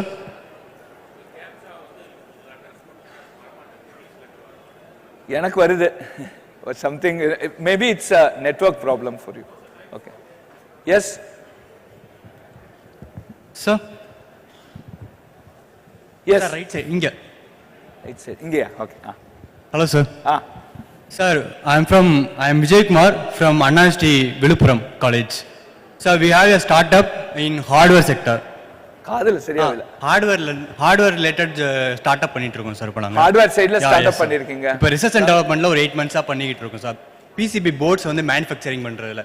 ஐ மீன் எங்களோட மெயின் மோட்டிவ் என்னன்னா ஹார்ட்வேர் வேஸ்டஸ் வந்து ரெடியூஸ் பண்றதுல சார். வேஸ்ட் வந்து ரெடியூஸ் பண்றதுல வந்து எங்களோட மெயின் மோட்டிவா பண்ணிட்டு இருக்கோம் சார். என்னன்னா இப்போ இருக்க போர்ட்ஸ்ல இருக்க அந்த சின்ன காம்பவுண்ட்ஸ் ஃபெயில் ஆனாலும் அந்த ஹோல் போர்டே மாரி வேஸ்ட்டாக தூக்கி போடுறோம் பார்த்தீங்களா. ஆனால் நம்ம இருக்க காம்பவுண்ட்ஸை மட்டும் ரீப்ளேஸ் பண்ண முடியும். எந்த ஃபால்ட்டாக இருக்கோ அந்த காம்பவுண்டை மட்டும் ரீப்ளேஸ் பண்ண முடியுன்ற ஒரு ஐடியாலாம் நாங்கள் பண்ணிட்டு இருக்கோம் சார். ஸோ ஐஐடி உங்களை அப்ரோச் பண்ணுற மூலமாக எங்களுக்கு இன்னும் அதுக்கான ஃபர்தர் ஐடியாஸ் அண்டு ரிசர்ச்சுக்கான ஒரு ஐடியாஸ் கிடைக்குமான்னு கேட்குறோம். ஓகே. ஸோ இதில் 2 things which was the earlier lady who mentioned also, waste to wealth. இன்னைக்கு it's a very, very important goal.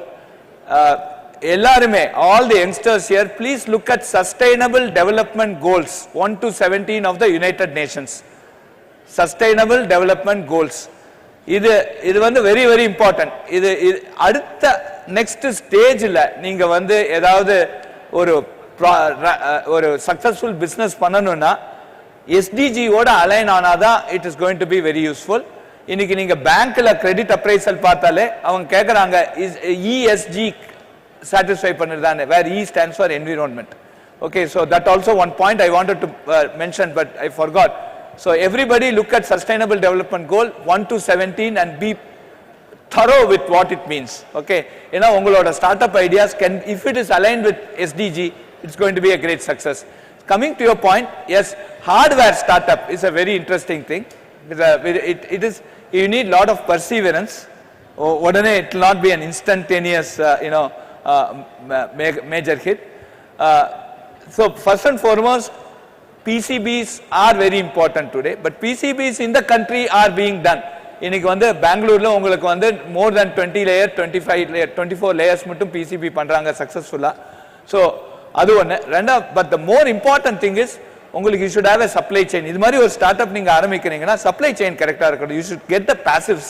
இன்னைக்கு passive ரொம்ப கஷ்டம். உங்களோட capacitors, high precision capacitors, நீங்க chip only இல்ல, but there will be lot of other resistors and capacitors that you need and other passive components. அது ஒண்ணு.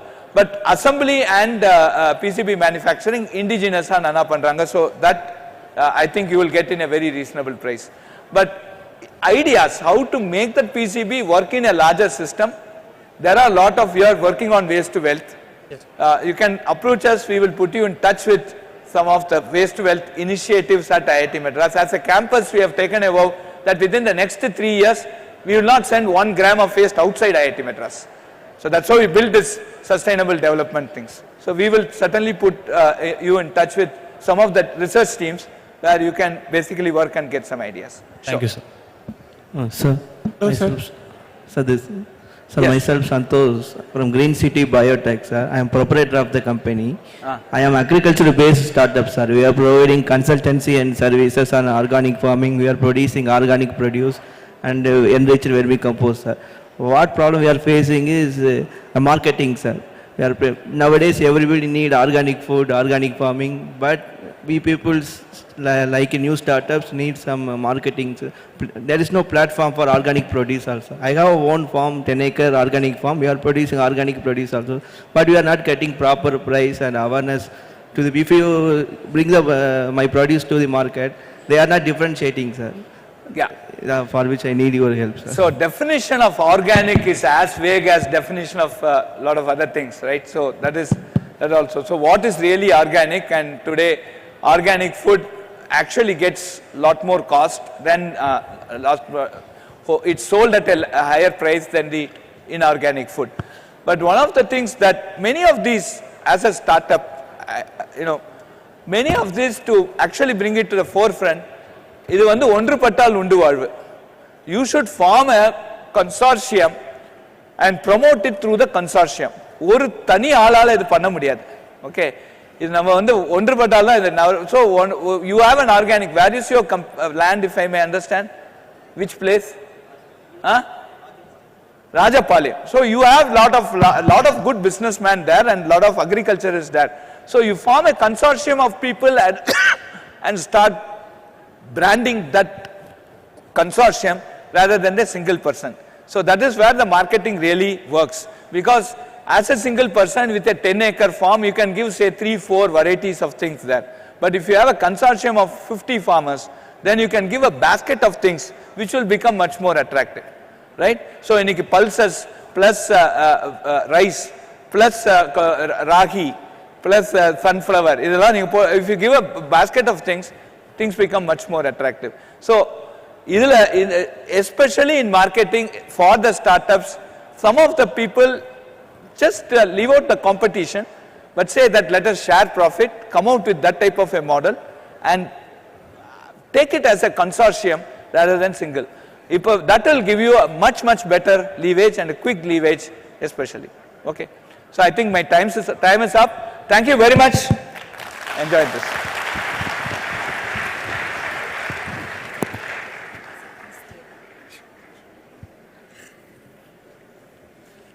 Thank you so much, sir, for an informative session and for intuitively answering all the questions. We would like to felicitate you with a small memento. We would like to call upon Minister for Information Technology and Digital Services, Government of Tamil Nadu, Thiru T. Mano Thangaraj, onto the dais to present a memento. We would also like to call IAS Secretary, Department of Information Technology and Digital Services, Government of Tamil Nadu, Thiru J. Kumaraguruban, to join us on stage. Please give a grand round of applause.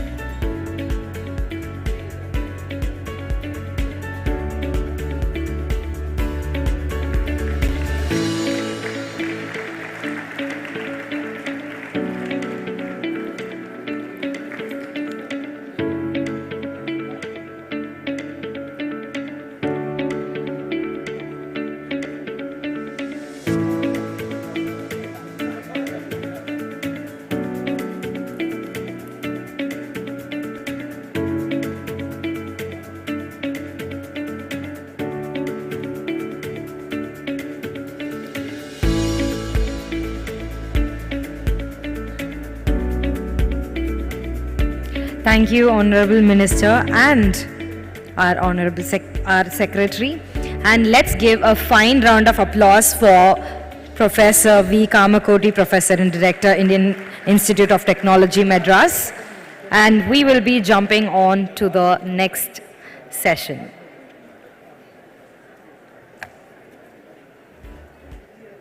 It is a keynote on India's opportunity in medical devices and equipment.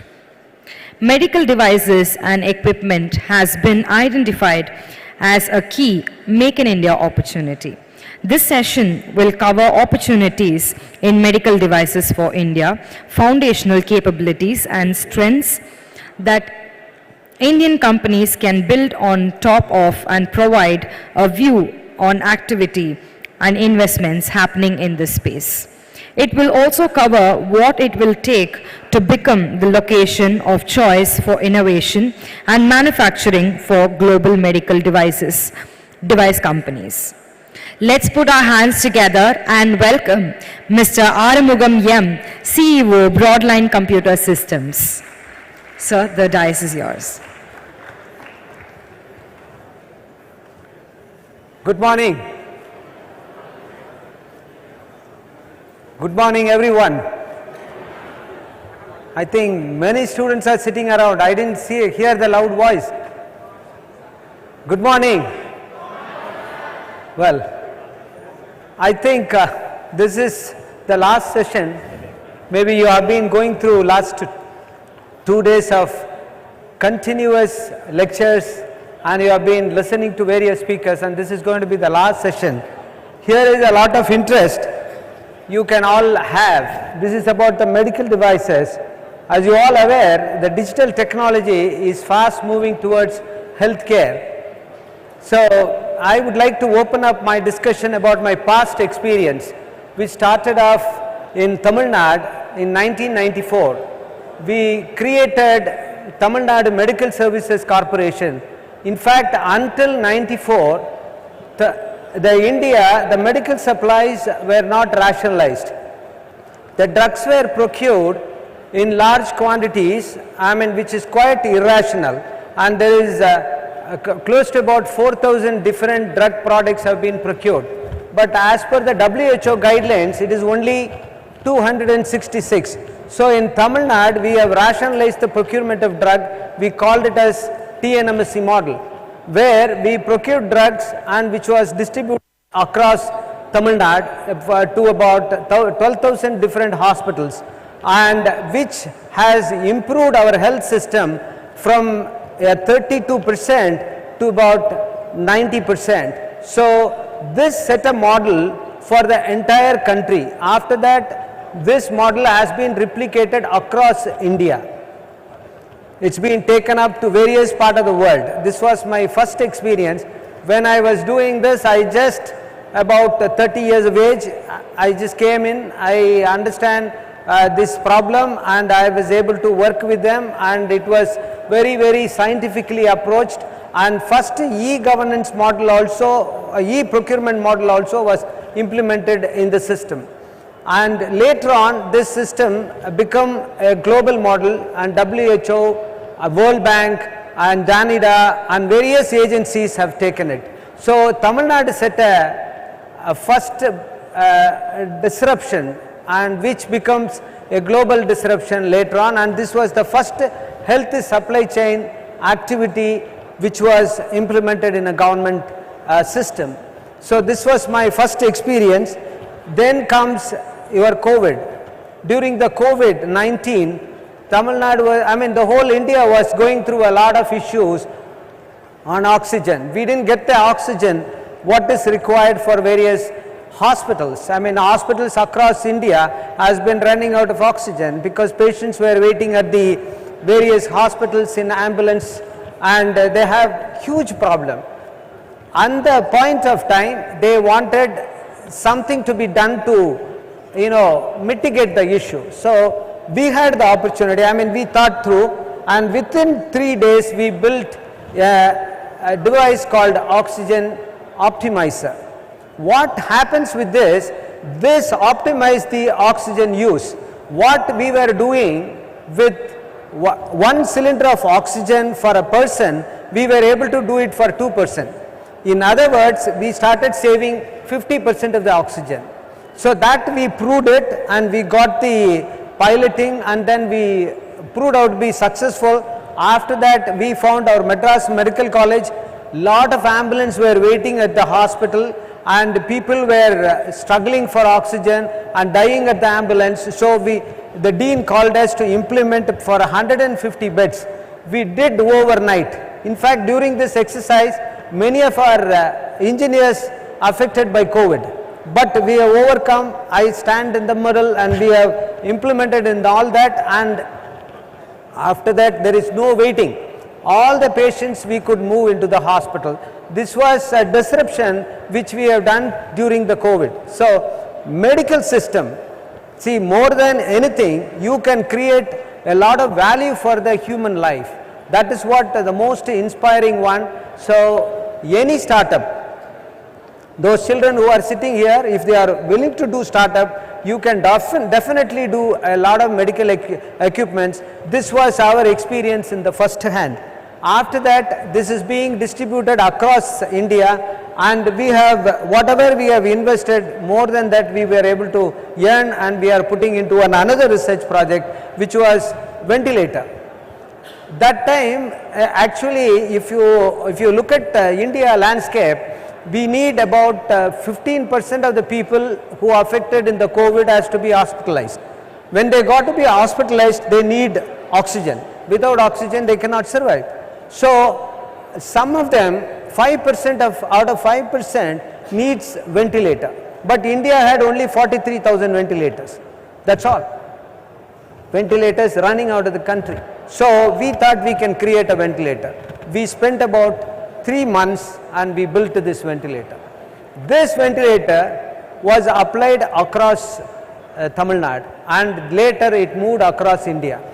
Here, as far as medical device manufacturing is concerned, you have got a great complex is not the production of an equipment, getting the compliance, getting the approvals. India, we have a larger problem in getting the approvals. So to get an approval, you have to comply your manufacturing according to the need, and you have to go through the specifics. There are a lot of specifics which are given. You can follow the US FDA and other specifics, and if you can build an equipment accordingly, that works very well. So we had the experience during the ventilator. So this ventilator become a massive hit, and it was started saving many patients across India. So ரெண்டு விஷயம், ஒன்று உங்களுக்கு மனசுக்கு ரொம்ப சந்தோஷமா இருக்கும். Medical டிவைஸை கொடுத்து அது ஒரு பேஷண்ட் பொழைச்சு போகும்போது you will feel the greatest happiness.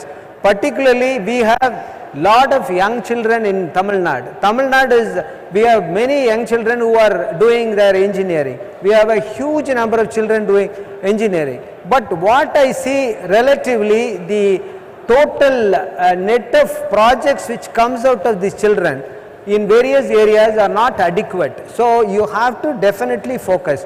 Where do you focus? Health is a large area where you can focus and build lot of systems. During this ventilator time, I also observed another problem was oxygen flow meters.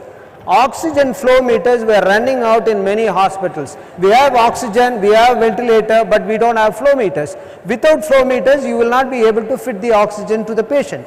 So, running out of these flow meters, you have to import from China. China, actual price of a flow meter is about 200 rupees. China sold it at that time. Whether China sold it or the traders sold it, I don't know. It went to 1200 rupees. But when you look at a flow meter which can be manufactured in a small industry, very small industry can manufacture the same flow meter. But we have to run across in various places to import and substitute this whole problem. So at that point of time, there is no institution came forward. So there were lot of such things, syringes and lot of mechanical equipments, autoclaves. Nothing was available in India at that point of time because we are more import dependent, because we started to get machine and material at a reasonable cost outside, so we don't prefer to buy it locally. So we don't develop locally. So the development of these equipments will make fantastic change in your life. So that's what I observed during this. Then the opportunities, if you look at today, you have to look at the health science as a digital combination, because you have to create an equipment. That equipment should have a digital interface. So without a digital interface, which is host of your software, your deep learning, machine learning, all put together, you have to create a medical device. So in India, if you look at it, the policies are quite good, and there is an Atmanirbhar. So you can definitely display your unit, and which can be easily marketable. I must say it is marketable, and whatever device that you make, it is marketable, and it has got a huge need. Now the needs of these equipments are varying. Lots of new equipments which can be manufactured here locally. If you look at Philips and other companies, they are only dependent on acquiring companies which are manufacturing these devices with a digital interface. So what is missing is digital interface. So these institutions can definitely put lot of effort in build the digital interface if you can't manufacture the equipment yourself.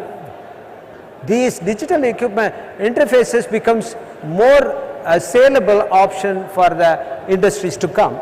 So in terms of Indian companies, I see a very large ecosystem.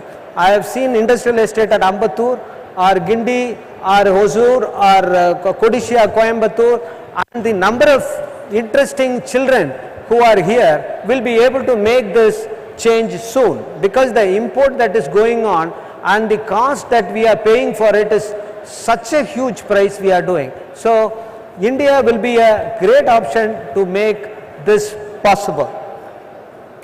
Now when you look at the medicinal device future, you have got personalized healthcare and electromechanical medicinal devices. If you look at the personalized healthcare, India, we have a huge opportunity which is on because of the population and the kind of needs, which becomes more important to give personalized treatment. Earlier we have been following standard treatment guidelines. Standard treatment guidelines are slowly vanishing out of the system, and personalized treatment starts existing in the world. So you children have got a fantastic opportunity. Those who are into software, they got to focus on what all that they can do to change the personalized healthcare landscape. So there is a huge burden on chronic disease in India. India, we are losing close to about 30% of the people on chronic diseases. So they need to be monitored. They need to be monitored both by a digital device as well as a personalized system. So these two are becoming so important. Similarly, electromechanical devices. See, surgeries are not done today by surgeons. It is all done by the robots. So robotic surgeries are more precise and results are quick. and the patient's turnaround time is also quicker. So the hospital and surgical theatres can work at a faster pace. So coming to precision, see precision medicine, this is another area. I think this is a very important area for the development of medical devices, because precision medicine has a great potential across world. I mean, particularly the idea of your genetical map, the genomics and the molecular characteristics of individual as well as the compound that you are trying to give it to them, that both are to be studied. So now, earlier in 90s and early part of 2000, we were talking about standard treatment guidelines. Any patient or anybody to be monitored or managed, you have to give a precision generalized treatment. Today we are moving to the personalized treatment. What happens is, you don't have to take trials on a patient, so patient's recovery is faster. So here is where there is a huge opportunity for pharmacogenomics. Pharmacogenomics, which is becoming a big time success. So what people can really think of, you have to necessarily study about the pharmacogenomics, where how you can apply your genomics data. Genomics data is your all DNA and your RNA, all this data, which now it is freely available. I think with a small hair of you, I can download your genomics data. So this genomic data and your clinical data together, if you try to put, you can build your pharmacogenomics. You can arrive at a beautiful treatment methodology, which is going to be a key point. Now, I have done this with a Japanese company. I have been working with them. I invested in this company called Hekabio. We have created cancer treatment. So this is something, today, unfortunately, the country, everywhere in the world, we have 30% of the people suffering from cancer.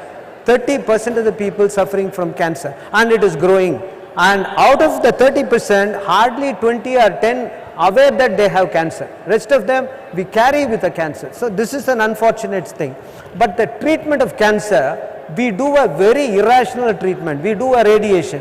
What happens? It cuts the entire face, or it cuts the entire body. Wherever you go, you have to do a personalized therapy. So I have been working with this company. We created a radio isotope. These isotopes, we can seed it on the tumor.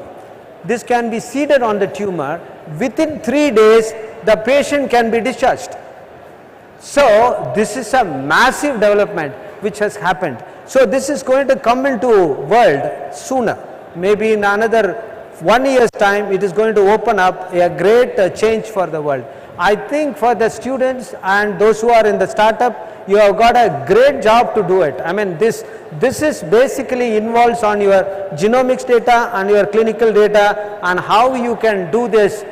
Yeah, you can apply your AI, ML and deep learning. That's what Professor Kamakodi also was mentioning. So these are lines of work that you have to definitely do. This needs a lot of coding. It needs a lot of coding. It needs a lot of structural algorithm. You have huge opportunity. I think, don't ever think whatever I am talking is a much higher technology, which is workable technology for anyone. If you have an exposure to ML, you will be able to have the data easily processed. Your data processing is based on your capability of how efficient you will be able to do, apply your ML and AI and so on. So this is not complex, it's very easy, but actually some kind of a training that is required for these children to build small ecosystem and startup in this area. So this is another thing, predictive analytics. So now analytics, we always think it is only engineering and mathematics. Now the analytics is largely put into the action of your medical management. So we are trying to get each individual's data. So I would like to explain about a case which I have handled myself. She was comes from a princely family, so we will have to treat her, and her personal data, genomics data and her clinical data and a lot of observational data. See, that's where wearable comes. They get a lot of observational data. These data will be given into a grid. We have processed each line items and we have created a grid of this each data which refers to her, and we have cumulated similar cases across world, and we collected the data and we did a overall, we built a multi-grid, and we were able to locate what exactly the treatment methodology we should change for that patient. And this was a trial. Of course, they have allowed us to try, and we trialed it out. Finally, we find one particular change that we can do on the molecular, and the medicines have been created. That was given to her and she got cured in about 5 days. So what I personally see, there is a huge potential opening up. I did have one center of excellence. I did see a lot of doctors who are visiting and discussing about various development in this predictive analytics for their medicine. So one problem with India is about private protection. How do you protect this data? Each individual data, how are they protect? How they really keep it safe so that the data can be evolved later on. That was a very great issues. Then the wearable device. Wearable device, we have made several wearable device we are wearing. We have Apple watches, of course you have got Garmin watches and all that things, and you have got glucometers, you have got pacemakers, and you have got respiratory track devices. So much of devices has come. So how do we manage these devices? That's a big matter of concern. In UK, many of them, they just don't live, elderly people, they just live in houses. They are not being cared by anyone. Lot of single individuals who live in various parts of UK. So they have a complex problem whether they are alive, whether they are woke up, whether their systems are monitored. So for these kind of elderly people, we have created a device which they wear it on their neck, and that monitors their pulse, their oxygen level, and their complete health data, and starts flowing into the system. So the doctor who monitors, he will have all the data. We are aware that he is alive. The moment if he has got any problem, that will be intimated to the doctor, then the ambulatory assistance goes to them. So this is the way elderly care has been managed. So wearable device is a very major market which our India can play a vital role. I think next few years we started to see elders also living alone in remote places and they are not being cared. So this is an area you can definitely explore. Then the disease management platforms. I think today we have not built a platform. We have been individually working. Every data that we do collect the data and it is being used for a particular person and be done with it. No transaction of data. There is no common platform is built. So now India needs common platforms. So how do we build platforms? You have built platforms for several applications, but for health there is no unique platform in India. So this is an area where much of your data and your experience will make a lot of sense. See, for example, for communicable disease or any disease that a person or any particular disease someone gets it, we will be able to do a analysis and try to manage with the past experience. So what happens is these data which we collect from various parts of the world gets into this and it gets completely analyzed and grids are produced. So every time there is some communicable disease or if any particular pattern of disease which sweeps the world, we will be able to cull out these data and we will tell the management methodology. So the doctors need not be extremely knowledgeable in managing it. For example, in an emergency situation, any patients who comes into an emergency ward, doctors are unable to manage the patient because they don't have the skill of what to be done.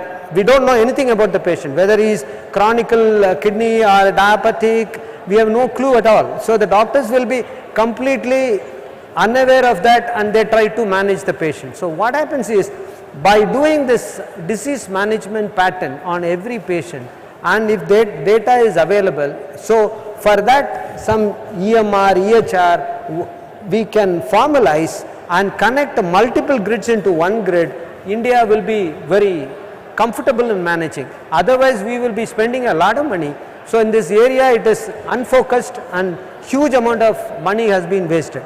So managing health, tracking the patient's health will be a big time success. So every patient, what is happening to them every hourly matters a lot.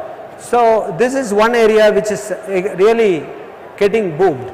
Then the personalized healthcare. So for example, India is a large and diverse population. We have got a huge population. Population management in any particular pandemic become very complex. Still we have not created a proper grid to manage. So there is a huge burden on chronic disease.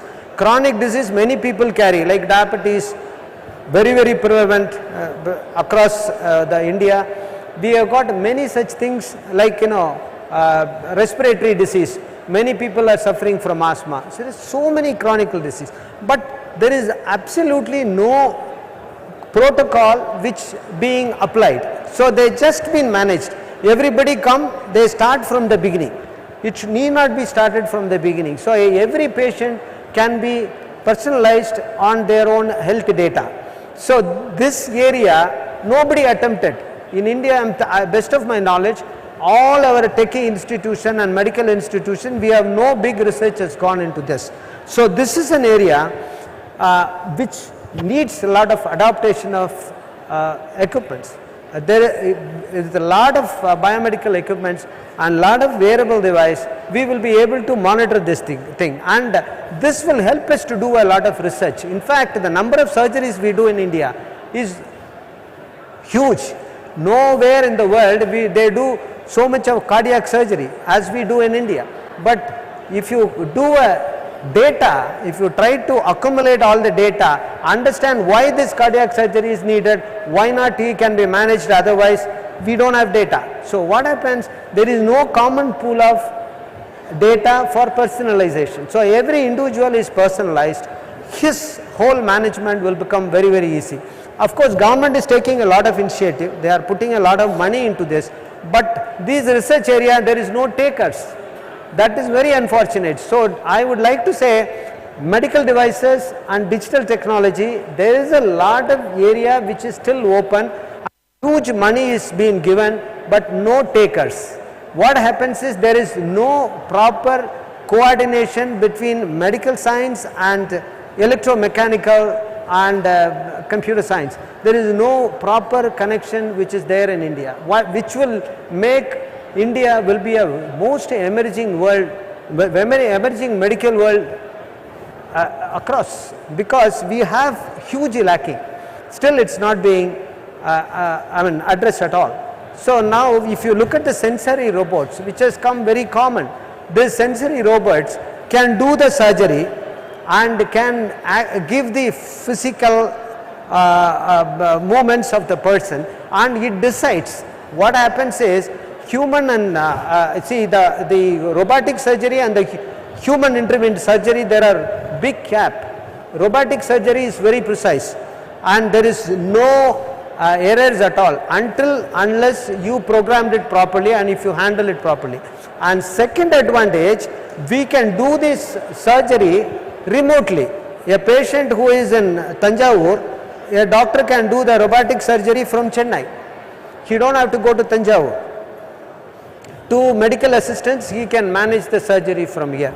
See, now I talk to the robotic medical care. They don't have a sensual arm. In India, we have not developed a sensual arm. All over world, there is still lot of potential for development. This is the most cost-effective care. Keeping a robotic surgeon, robotic-based surgery, you turnaround time for every surgery is just an hour. Vis-a-vis, if you do through a normal surgery, it takes about 3 hours, 3 to 4 hours. So turnaround, if you look at a country like us, this makes a lot of difference. I think now our country is adapting it. but there is a huge growth potential for the youngsters. See, I have seen one young boy who came to me with a robotic arm for stomach ulceration. So that robotic arm I checked up. Of course, he has made it so beautifully with the help of a medical doctor, but it was not professionally done, so I helped him to do that. Now that has won an award of about 50 lakhs. So some kind of an impetus is given in India.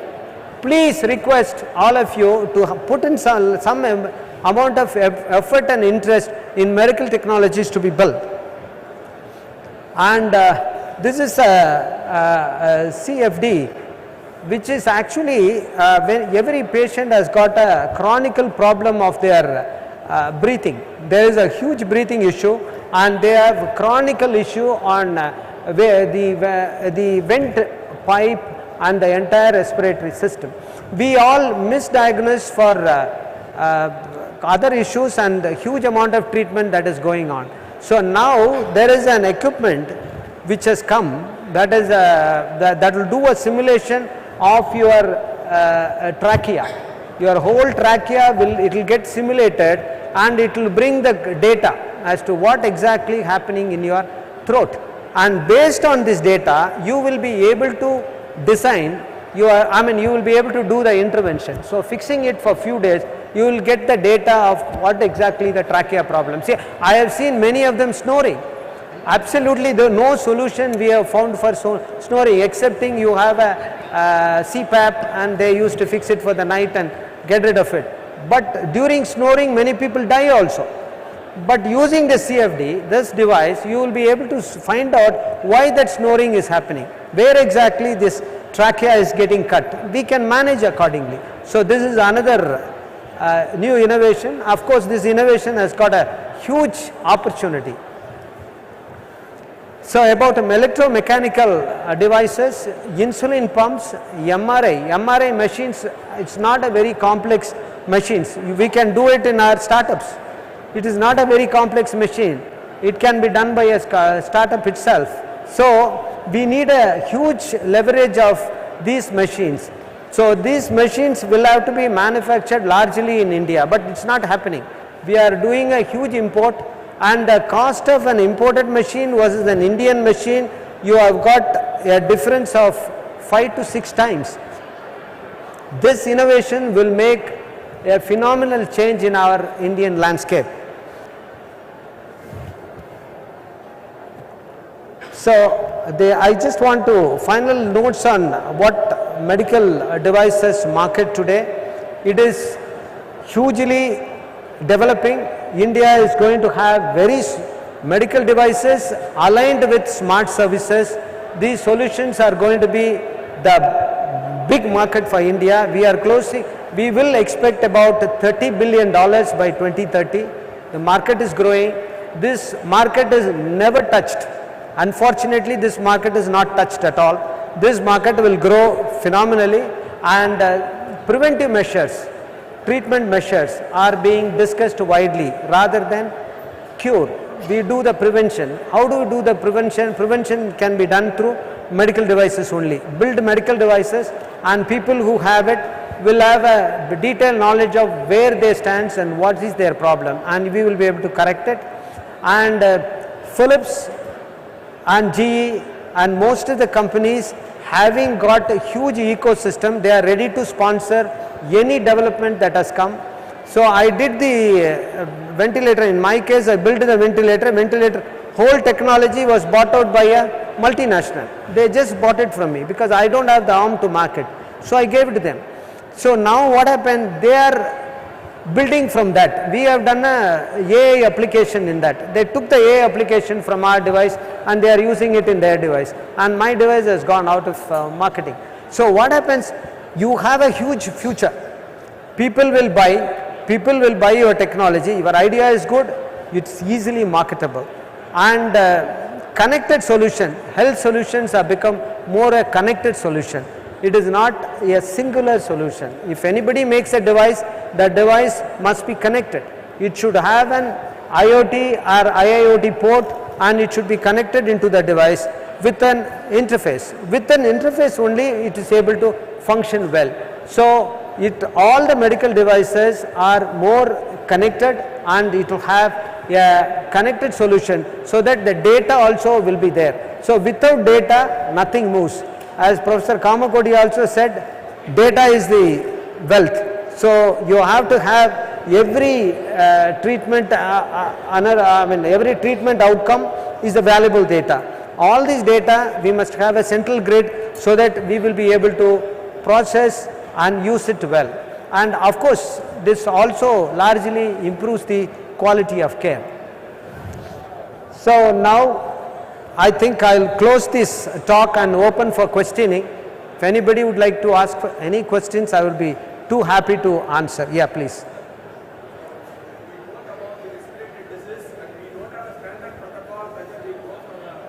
Can somebody give a mic?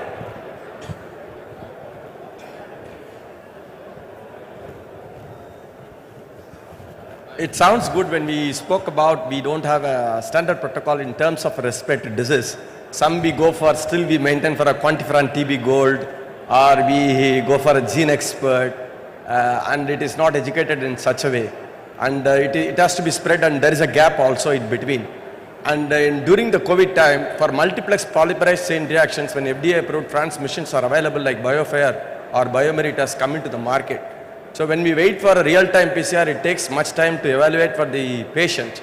So that is to be addressed. There seems there is a gap in between. When we detect a multiplex PCR, it takes just 1 hour for the sample to run, either a DNA or RNA to detect. There is a gap in between that. And as you told, there is a missing of the data also which takes integrated. And you showed about the third point which I want to address is in terms of a surgical point of view. You were telling that robotic is very easy, where the doctor can access anywhere from Chennai to Tanjavur, and he can access anywhere. So, but it is very expensive, and on the table we get a cases whether we can go for like the patient, how many blocks it goes, either in LCX or circumflex, how it comes, and we decide on that. But robotic is, it is already, it cannot take a decision on the table. That is also lacking, I think that we can. How will you integrate that challenges when you operate a robotic, when you take up this case of when I go for a 5 bypass, when we need on the table, or otherwise when we do a robotic, what is the challenge that how will you address it? Excellent. Very good. Because the joint replacements that we can do, but when we do for such very minimum vessels, when we do it, it's very tough for us to undergo. Some of them have very less stenosis they may have in their arteries. That's the point which I want to address you. Anyway, your talk was very excellent. You covered all the topics. What I expected, it was there. Thank you. Thank you. I think I will explain about this stenosis. See, what happens is, whenever a patient is reported of reported for a cardiac bypass, for that matter, what they do is they understand the stenosis, which is through the you will definitely have an you will do an artery. What is that? You do the study, artery study you do, and you have the complete screening of report. From the report you will be able to see how much length of stenosis you have, and what is the kind of percentage of block. Earlier in cath labs you have got a two-dimensional study. Now what happened, computational studies have come. So that is going to fix the extent of your stenosis. So we manage all the extent of the stenosis which need to be bypassed. For example, in a one LCH you will have 3 stenosis. So what happens is we study that. So this is all being done by a grid, a computer system. So it is going to suggest that how many bypasses you have to do, how many lima or whatever procedure that is needed. It is also suggested by the system, AI.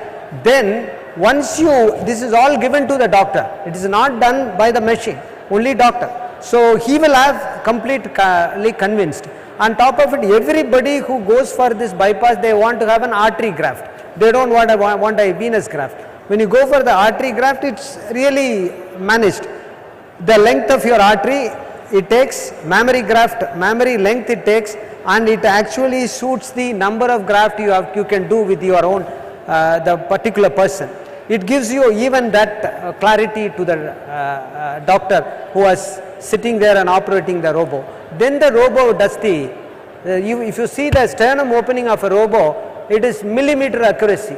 You will not have a mark.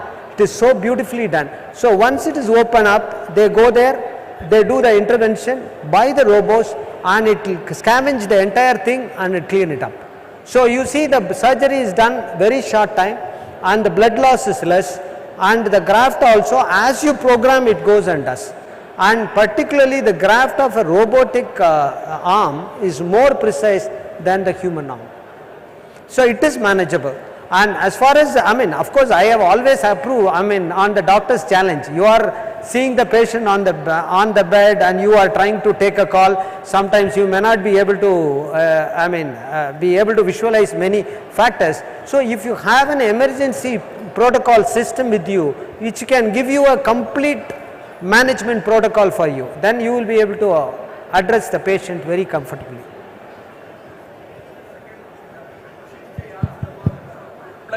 Multiplex polymerase chain reaction.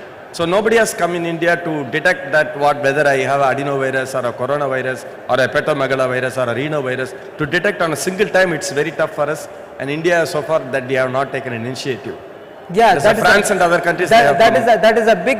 It's a challenge that we are facing now when virology comes in. Yeah. Actually, what happens? The virologist, they have to see this. There is a WHO protocol which is already existing, but to do that for a patient, it costs a lot of money. It's a lot of money. Reagents is costly. Cost only. Otherwise, we can do. It is only the cost, because we have to be very careful in spending, because we have to treat multiple patients at a time. So it is cost effectiveness is more important. That is why we are not able to put it. Otherwise it exists.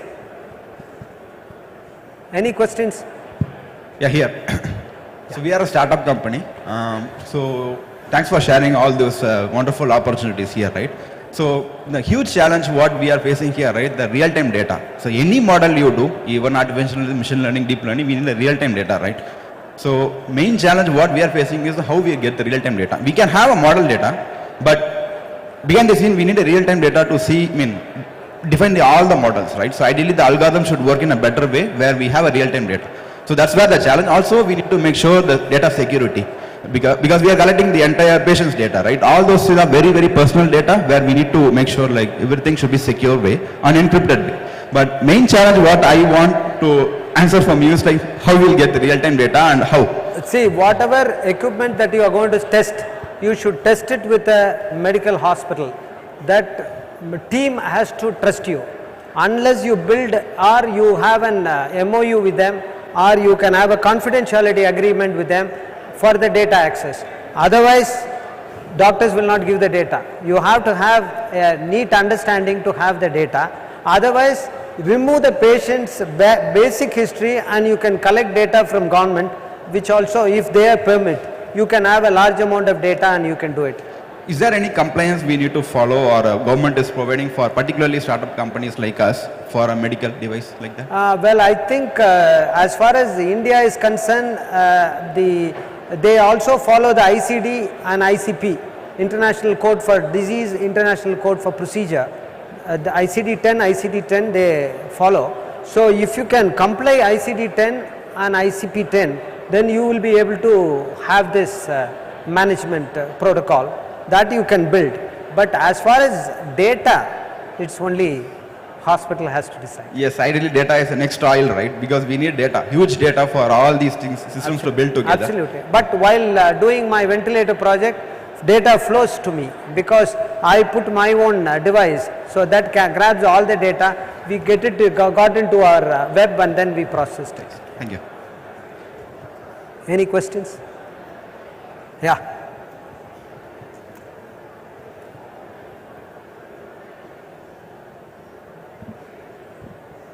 Sir, adding to your point on the surgical minimum invasive surgical robotic system, minimum invasive. Pardon me? Minimum invasive surgical robotic system. You spoke very beautifully. Adding to your points, whatever he has asked, I've seen practically in Hangzhou, China, the torso has been cut and directly they used to do that. It's a normal operation.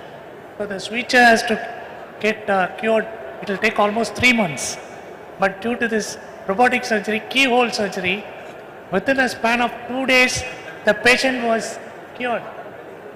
Yeah. So, அந்த kind of technology நான் சைனாவில் பார்த்தது. இங்கே ஸ்ரீவாஸ்தவான்னு ஒரு doctor பண்ணுறாரு sir. அவர் வந்து வைசாக்கில் பண்ணுறாரு. So நம்ம தமிழ்நாட்டுக்குள்ளே அதை கொண்டு வந்தால் காஸ்ட் எஃபெக்டிவாக இருக்கும். நம்ம ஜிஹெச் பக்கத்தில் நம்ம government hospital. No, actually, Tamil Nadu has got wonderful equipments. In fact, health, Tamil Nadu is the queen of entire India. We have been very nice and we have extended all kinds of support. But the problem that you are talking about, we have a robotic arm here. Many hospitals in government hospital has it. Yes, sir. So, intuitive solutions, Da Vinci, they are very costly. 36 crores it cost. So, reverse engineering பண்ணி நம்ம இங்க that is what I am trying to speak all this time. You know, we have to do the reverse engineering, build our own systems that is capable of doing this, which is lacking. So, that is the answer. 6 கோடிக்குள்ள கொண்டு வந்துடலாம் sir. That's right. Thank you. 35 crores, but it can be brought to even 4 crores. Yes, sir. Mass manufacturing, we will be able to do that. Thank you. Any questions? Thank you. Thank you for your patient listening.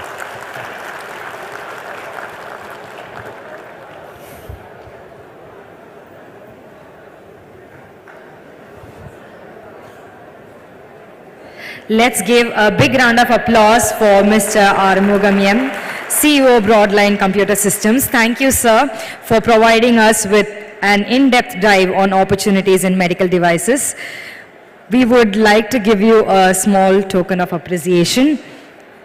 We would like to call Mr. Kevin George, Council Member, Future IT and Emerging Technologies, Government of Tamil Nadu, to come on to the stage and present Mr. Umagine with a memento. A grand round of applause, please.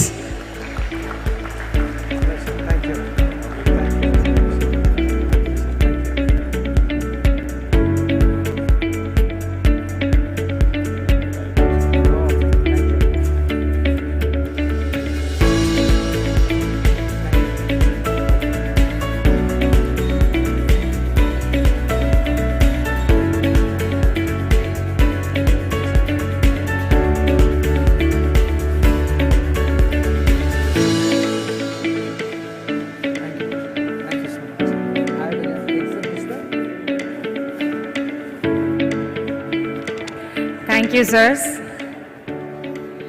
We request all the delegates and dignitaries to stay back as we have come to the end of this beautiful 3-day summit. Yes, the valedictory session will be commencing in few minutes, and I would like all the delegates to take their seats.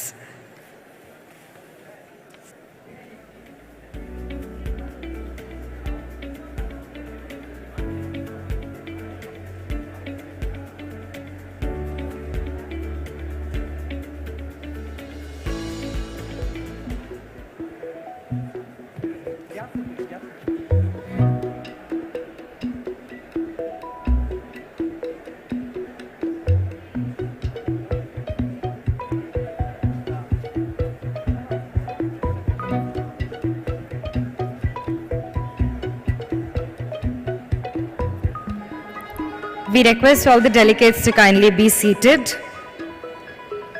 Minister for Youth Welfare and Sports Development, Government of Tamil Nadu, Thiru Udayanidhi Stalin is here, and he is seeing the exhibition, and he will be here very shortly. So we request all the dignitaries and delegates to kindly take your seats until the valedictory session is about to commence.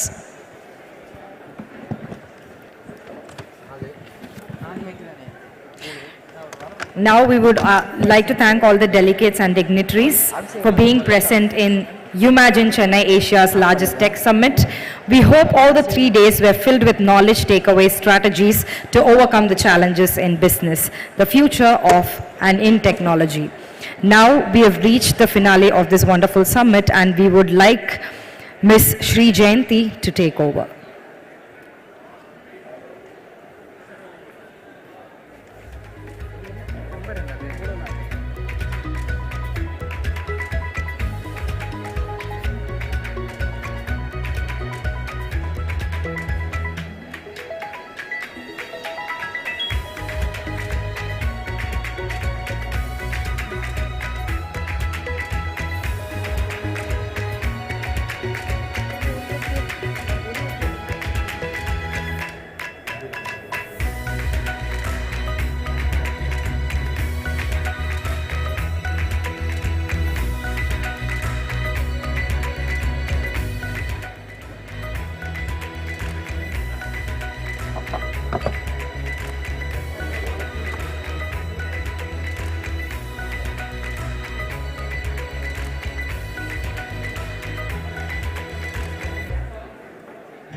A very warm welcome to one and all.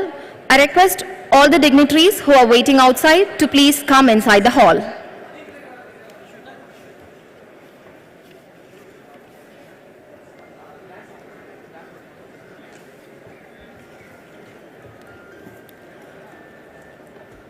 இளஞ்சூரியனாய் அக்கினி குஞ்சாய் மக்களின் வணக்கத்தையும் வரவேற்பையும் ஏற்றுக்கொண்டு மேடையை அலங்கரிக்கிறார் மாண்புமிகு இளைஞர் நலன் மற்றும் விளையாட்டுத்துறை மேம்பாட்டுத்துறை அமைச்சர் திரு உதயநிதி ஸ்டாலின் அவர்கள் மற்றும்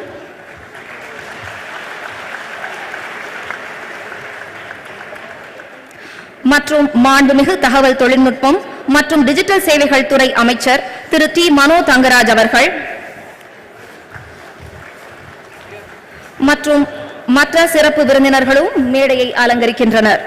Ladies and gentlemen, let's warmly welcome the Honorable Minister of Youth Welfare and Sports Development, Honorable Minister of IT and DS and other special dignitaries to the valedictory function of the Asia's largest summit, Umagine Chennai. We are very much proud to register here that we witnessed a great grand success of the event with more than 15,000 registrations.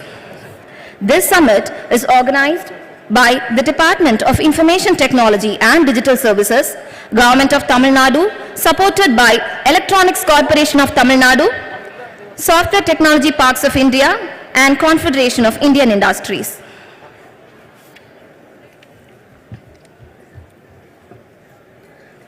Felicitation.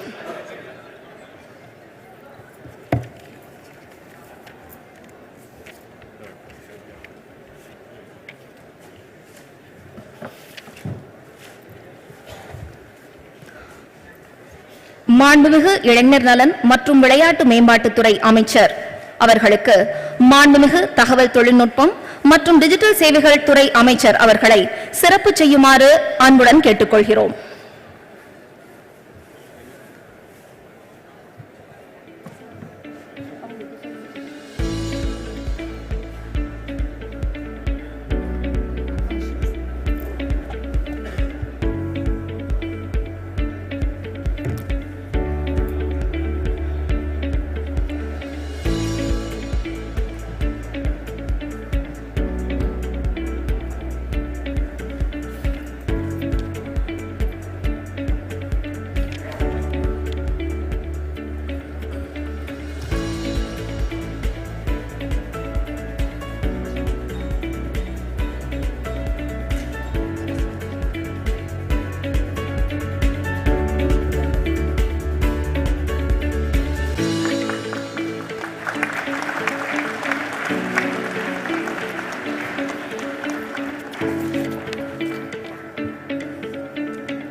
நன்றி.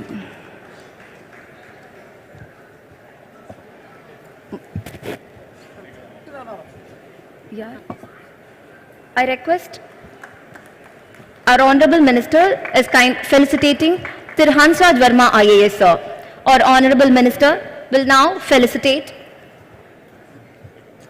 Thiru Satyakam Arya, immediate past Chairman, CII Tamil Nadu State Council and Managing Director and CEO.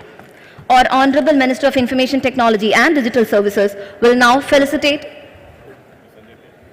Dr. Sanjay Tyagi, Director, Software Technology Parks of India.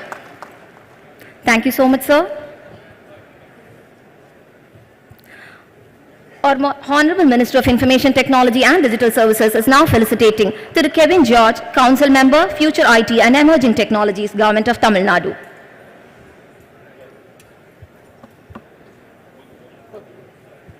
Thank you so much, sir. I thank all the dignitaries on the stage.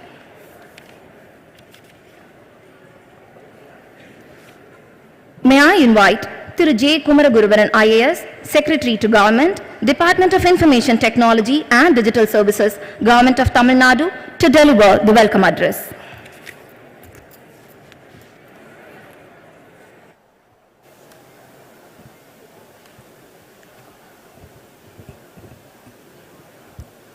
Honorable Minister for Sports and Youth Welfare, Thiru Udayanidhi Stalin. Honorable Minister for IT and DS, Thiru Manu Tangaraj. Thiru Satyakam Arya, MD and CEO, Daimler India Commercial Vehicles Private Limited. Thiru Hansraj Verma, IAS, Chairman and MD, TAIC. Thiru John Lewis, IAS, MD, ELCOT. Thiru Sanjay Tyagi, Director, STPI. Thiru Kevin George, Member, TN Advisory Council for Future IT. Dignitaries on the dais and distinguished members of industries, institutions and volunteers, I extend a warm welcome to all of you for the valedictory session of Umagine 2023. I am thrilled to share that we had an exhilarating 3 days with more than 18,000 participants attending 120 sessions, facilitated by over 320 speakers with 60 foreign speakers across 7 tracks in this groundbreaking event. Over 3,600 students got enlightened in this event. We have 5 key takeaways to share from the sessions and exhibitions over the past 3 days. The opportunity for technology is immense for Tamil Nadu. The future is bright and large for us. Speakers have highlighted areas of growth from leveraging the metaverse to emerging climate tech and new models of healthcare. The onus is on us to catch these opportunities. The current ecosystem of innovation in Tamil Nadu is thriving. We not only heard from multiple startups across keynotes, showcases, pitches and demos, but witnessed the enthusiastic interest of participants. From flying taxis to measuring our BP with just a selfie, startups are ushering in a new digital first future. There is no shortage of global interest in Tamil Nadu, with CGs from all over the world gracing Umagine with their presence. There exists immense potential for international collaboration. Just last evening, there was an MOU signed with Western Australia to establish a DNA data zoo in Tamil Nadu to improve biodiversity conservation efforts. We must work in tandem with the governments across the world to achieve our goal of becoming Asia's technology hub in $1 trillion economy by 2030. Beyond global collaborations, fostering interactions and internal collaborations between the government, industries and academia will be crucial in driving changes. R&D facilities to foster industry-academia relations is a key lever, but it is imperative to find sustainable models for long-term collaboration engaging all the stakeholders. Last but not the least, it is imperative that we do not rest on our glories. The journey ahead requires a lot of commitment from all the stakeholders, and there is a work to be done lot. As we heard, we need to develop our talent, skill and upskill our workers and foster the growth of our innovation ecosystem in Tamil Nadu. In closing, I would like to say that we have a great opportunity to build the $1 trillion economy for TN with the tech and digital as the foundations and become a global hub for innovation and new frontier technologies. Thank you all.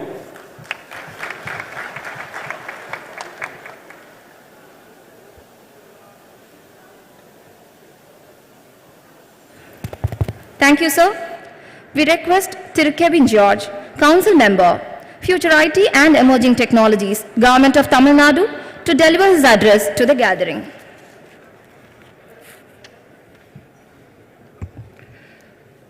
Honorable Minister for Youth Welfare and Sports Development, Thiru Udayanidhi Stalin sir. We fondly call you Uday Anna. Honorable Minister for Information Technology and Digital Services, Thiru T. Manoj Thankaraj sir. Honorable MLA, Thiru T.R.B. Raja sir.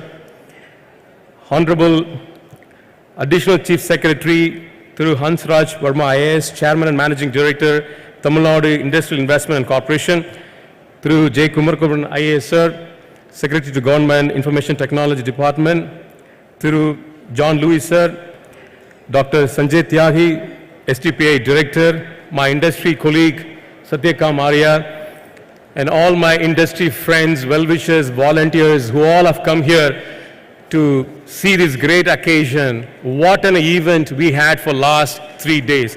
Let's give a round of applause for the success of this great event we had for last 3 days. Former CM and our Dr. Kalanjar Ayya, he was the one who architected this IT revolution in India. He was the one who brought the first IT policy in India in 1997. He was the one who brought the Tidal Park, which is considered to be the Asia's largest IT park in India then. That was a seed to growth of technology ecosystem in the country. Now, with the brilliant and visionary leadership of Honorable CM through M.K. Stalin sir, he has rightly coined, and it's a time for a change in terms of the technology. He brought the view of the deep and emerging technologies, a prime focus for the next wave of growth. And that is where the world is leading to. That is where the industry is also leading to in the likes of ChatGPT and generative AI and Web3 ecosystem. And it was a visionary move of Honorable CM to announce in the recent budget 3 tech cities for Tamil Nadu. Definitely these kind of announcements and accelerations what the state government of Tamil Nadu is doing, that will put us as a digital capital of India, not only I would say India, maybe in the Asia, with the amount of efforts and the work that is done under the Honorable Chief Minister, Mr. M.K. Stalin sir. Our IT Minister has taken a great vision of 10% in the $1 trillion. It was not an easy target, which is like 100 billion. We are today around 2 lakh crore of ITS exports happening in the country, as stated by Director General of STPI in the inauguration. There's a long way to go. This will also propel 2.5 million job opportunities for the youth. And definitely, Umagine kind of an event is a one such initiative to show the world how the state is progressing in terms of the technology. And I must say that IT Secretary sir, IT Minister sir, LCOT MD, this team has worked tirelessly for the last few months to accelerate this program and bring in a massive success. Proudly say that 18,000 plus registrations. This is the first event in the Asia which has the largest number of registrations in any tech conference. And you could see the house is full, people are standing. That's a clear testimony of this event. And definitely, as we always call our Honorable Sports Minister, Uday sir, Uday Anna, definitely under your leadership, Anna, Tamil Nadu will win a lot of Olympic medals and for India. And you are very humble, very constructive leader. Please continue to inspire us. You know, the industry and people like us are behind it to follow you under your leadership. Thank you, Anna. And thank you very much for this opportunity and wish you all the best.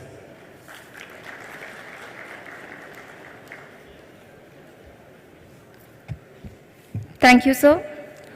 We now request Thiru Satyakam Arya, Immediate Past Chairman, CII, Tamil Nadu State Council and Managing Director and CEO, Daimler India Commercial Vehicles Private Limited to address the gathering.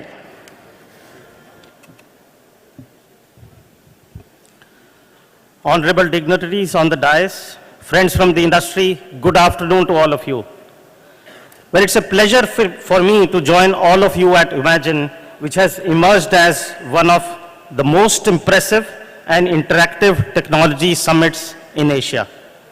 In the last 3 days, we have witnessed incredible and thought-provoking speeches, technology demonstrations, and discussions, all focused on next gen of technology.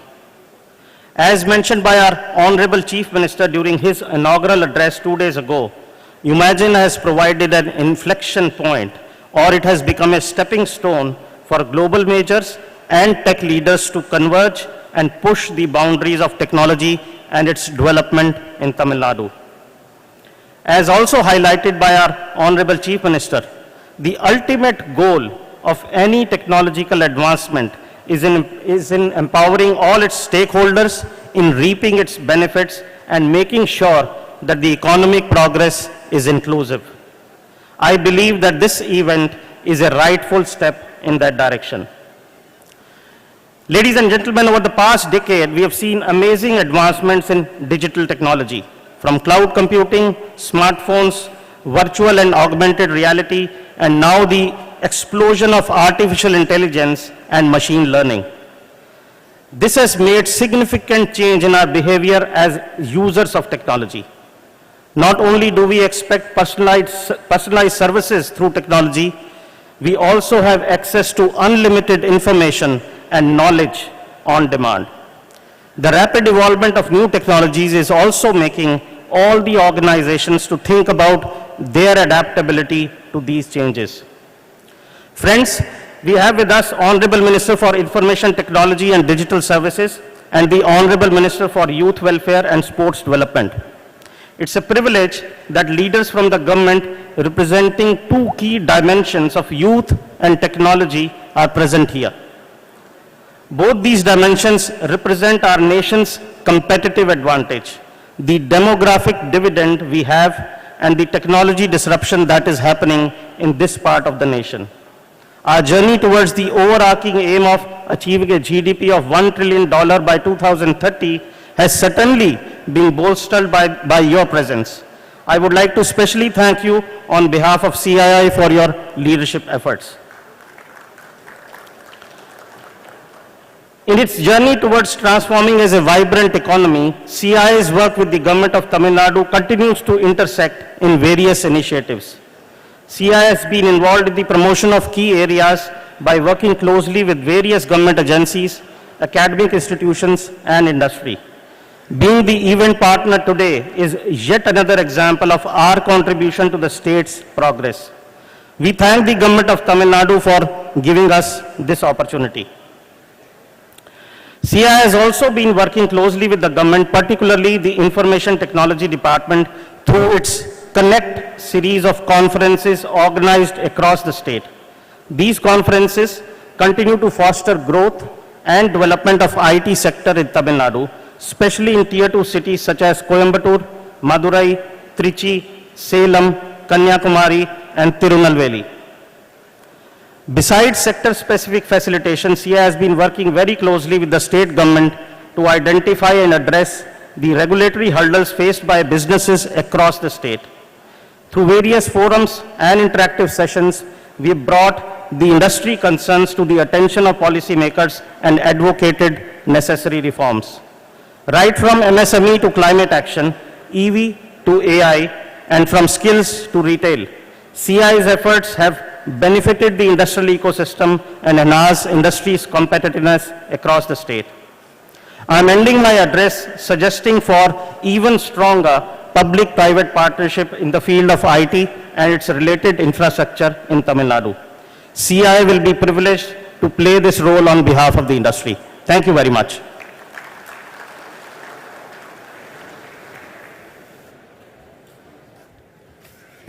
Thank you, sir.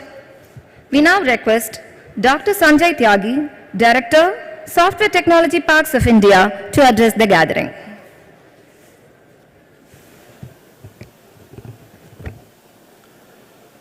Honorable Minister of Sports and Youth Welfare, the youth icon and a great actor, Udaradis Stalin. Honorable Minister of IT and Digital Services, Shri T. Manothang Raj, Shri Hansraj Verma ji, Additional Chief Secretary, Secretary IIT, MD Elcott, Mr. Satyakam Arya, Immediate Past President CII, Honorable MLA, Mr. Balu, dignitaries on the dais, ladies and gentlemen, Captain of the Industries, Entertainment, entrepreneurs, and member of the media. STPI, it's a privilege for the STPI to be the co-host of this event. STPI have been at the forefront from last several years to nurture the IT, ITES and the SDM industries in the state of Tamil Nadu. We, along with the government of Tamil Nadu, are fostering the growth of the IT industry. We are having 1,000 plus very vibrant IT industry operating from the state of Tamil Nadu and contributing 2 lakh crore of the 2 lakh crore worth of the software export from this state. We always thought that Tamil Nadu have a potential to become a #1 destination in the country. We always thought that we are not marketing ourselves in a good way. We are thought that we are not nurturing the entrepreneurship properly in this state. And we were looking for an inflection point. We were looking for an opportunity to show to the world that we have the best of the entrepreneurs in our state.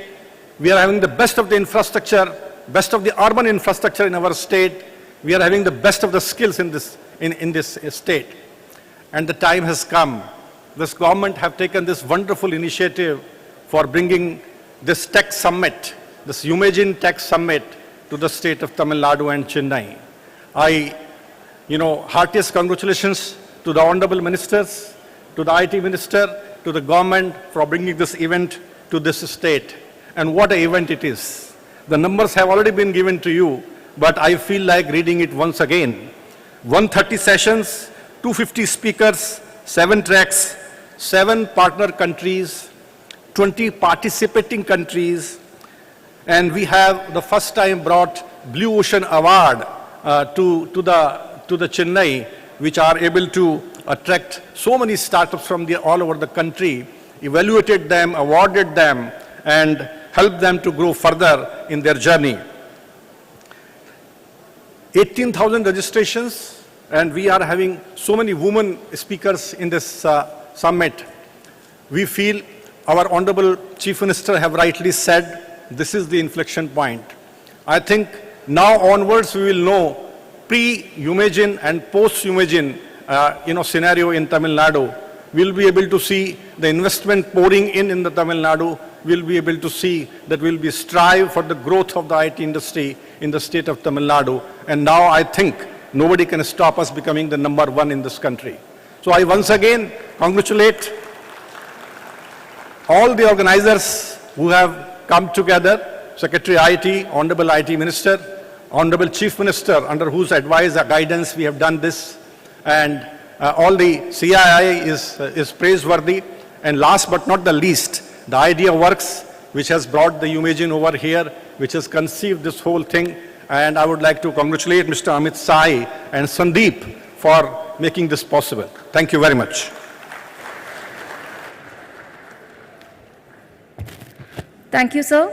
We request Honorable Member of Legislative Assembly and Member Tamil Nadu State Planning Commission, Dr. T.R.B. Raja, to deliver his address to the gathering. Honorable Minister for Youth Welfare and Sports, Honorable Minister for IT, Honorable Secretary for IT, Honorable ACS, CMD, Tech, Honorable through Secretary to the Government, Honorable through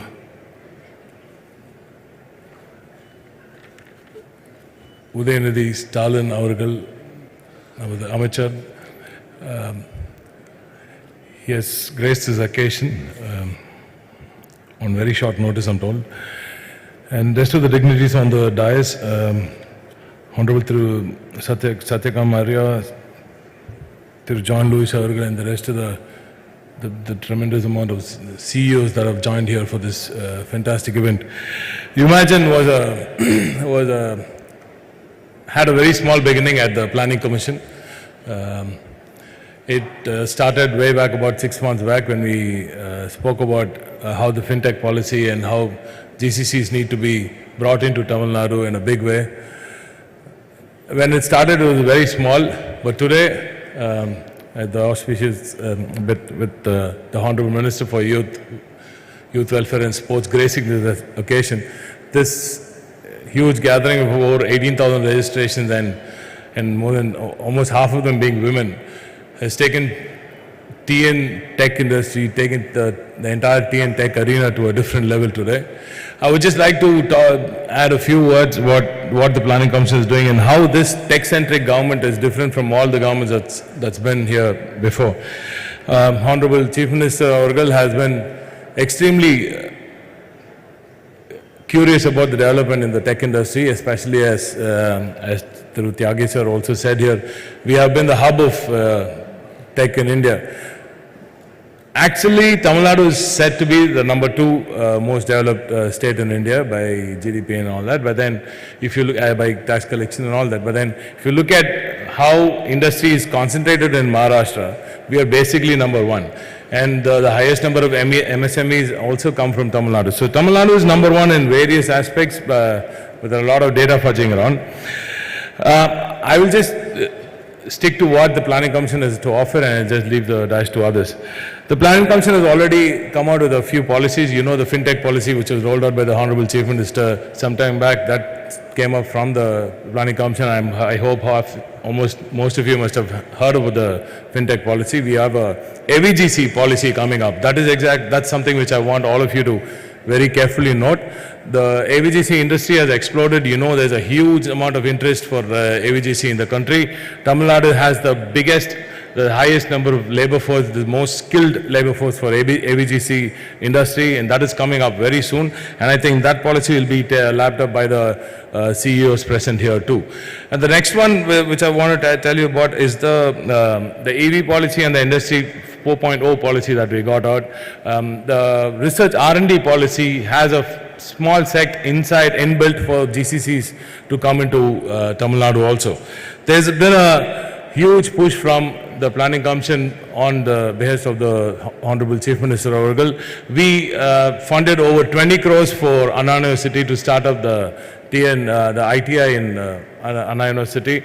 That entire think tank has grown, and that is, I think they have tied up with STPI now for the next level of development. We only want to say all the entrepreneurs here, the Planning Commission is looking at developing ideas for the governance, to step up governance itself with enabling techies to come into governance itself. So if you have any bright ideas, let's say if you want to help government in governance, and if you have any bright ideas, the Planning Commission is willing to set up a meeting and then sit and talk and chat and even fund your projects for governance, in governance sector alone. Right now we are doing something in blockchain, and we would definitely like to hear something in bus fleet management. We have a requirement for GPS 3 updates. There's a huge requirement in food tech. The government is also, and you know, cyber security is always fluid. It's not static. Governance is static. We can't have government officers taking care of cyber security because that is a static organization. But cyber security evolves every day. So cyber security requires a lot of public-private partnership. So the government is also open to that. We hope this entire exercise of Umagine has helped lots of you to come in and join hands with the government. The government is also willing to help you achieve your dreams, especially the youngsters. Our Honorable Chief Minister is willing to help you with open arms. So come into Tamil Nadu, come into governance, help us help you also, and all the best for this event. And it's a fantastic event. Congratulations to the Honorable Minister for pulling off such a huge event in Chennai. Thank you. Cheers.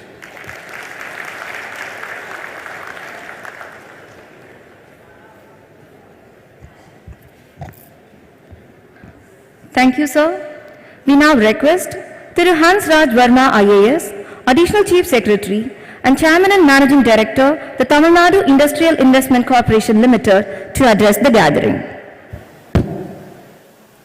Honorable Minister for Youth Welfare and Sports Development Government of Tamil Nadu, Honorable Minister for IT and Digital Service Government of Tamil Nadu, respected member of the Legislative Assembly and member State Planning Commission, respected Satyak Maharya, Dr. Tyagi, my colleagues,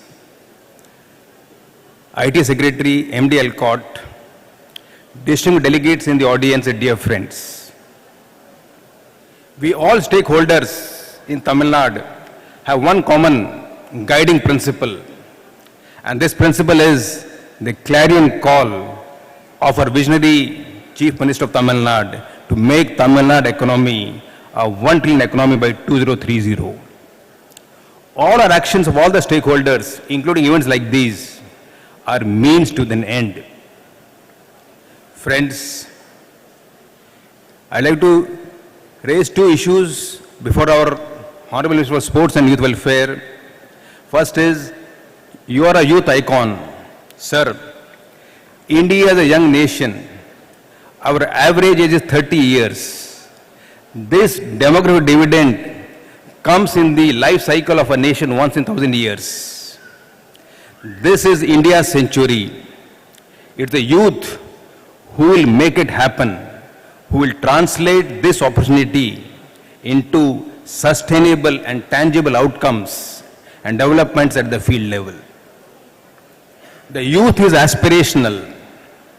The youth says, skill me and provide me the opportunities for employment, opportunities for entrepreneurship, for startups. Tamil Nadu already has a very thriving ecosystem. IT and IT-enabled manufacturing will create those jobs in Tamil Nadu which meets the aspirations of the youth. We have to create jobs to meet the aspirations of the increasingly aspirational youth. And IT is the way forward. This event will further cement Tamil Nadu's position as a thought leader in IT, emerging tech, deep tech, in technology. The second point is, we have to create jobs for the youth in tier 2 and 3 tier towns of Tamil Nadu. We have to follow Zoho model in which we have to provide high quality broadband connectivity. The best talent of Tamil Nadu resides in the tier 2 and tier towns of Tamil Nadu. With the BharatNet project at a very expeditious rollout, very soon this kind of bandwidth will be provided to all the small towns and villages of Tamil Nadu, which will create enormous opportunities for job creation there. Sir, the youth look up to you as the youth icon. We appeal to you to become the brand ambassador for demonstrating and displaying the prowess of Tamil Nadu at the national stage, at the international stage, as the state with tremendous potential in IT and allied sectors in manufacturing sectors. I'll conclude my address by complimenting the Honorable Minister for IT, the IT Secretary, the MD Elcott, the entire team for conduct of this historic and exemplary successful event. I also wish all the participants all the very best in their respective endeavors and their careers. Thank you and good day.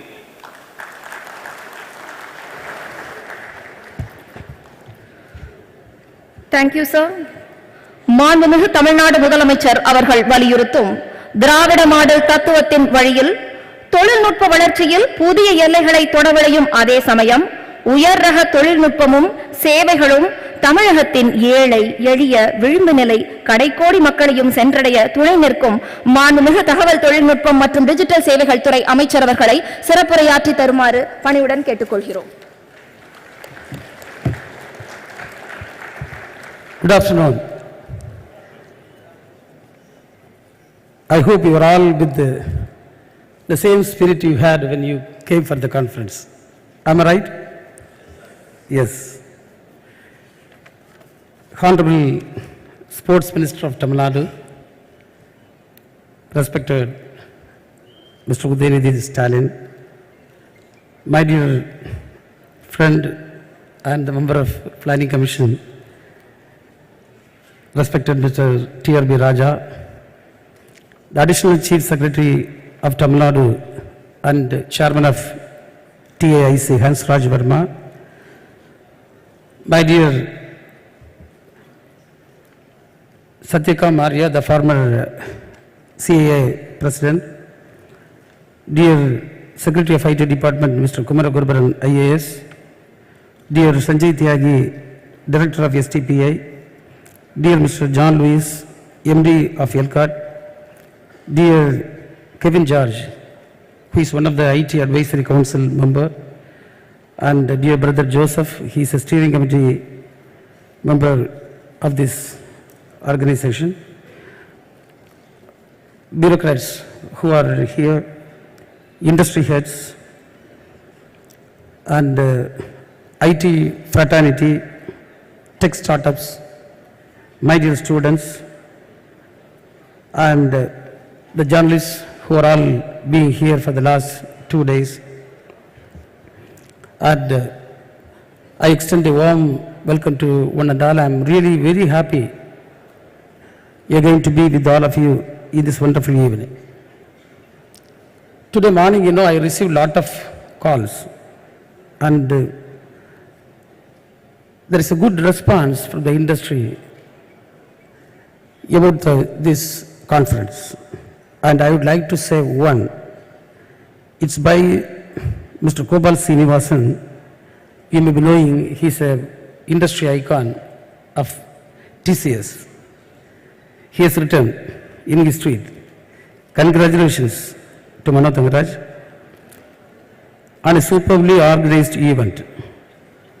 Outdid themselves. Tamil Nadu can regain lost ground with the concerted efforts like IT&T hubs and social policy. Really, it's such a good motivation for us.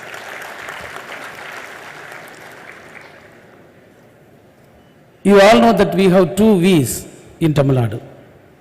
2 V's. One is the visionary leader, the Honorable CM we have.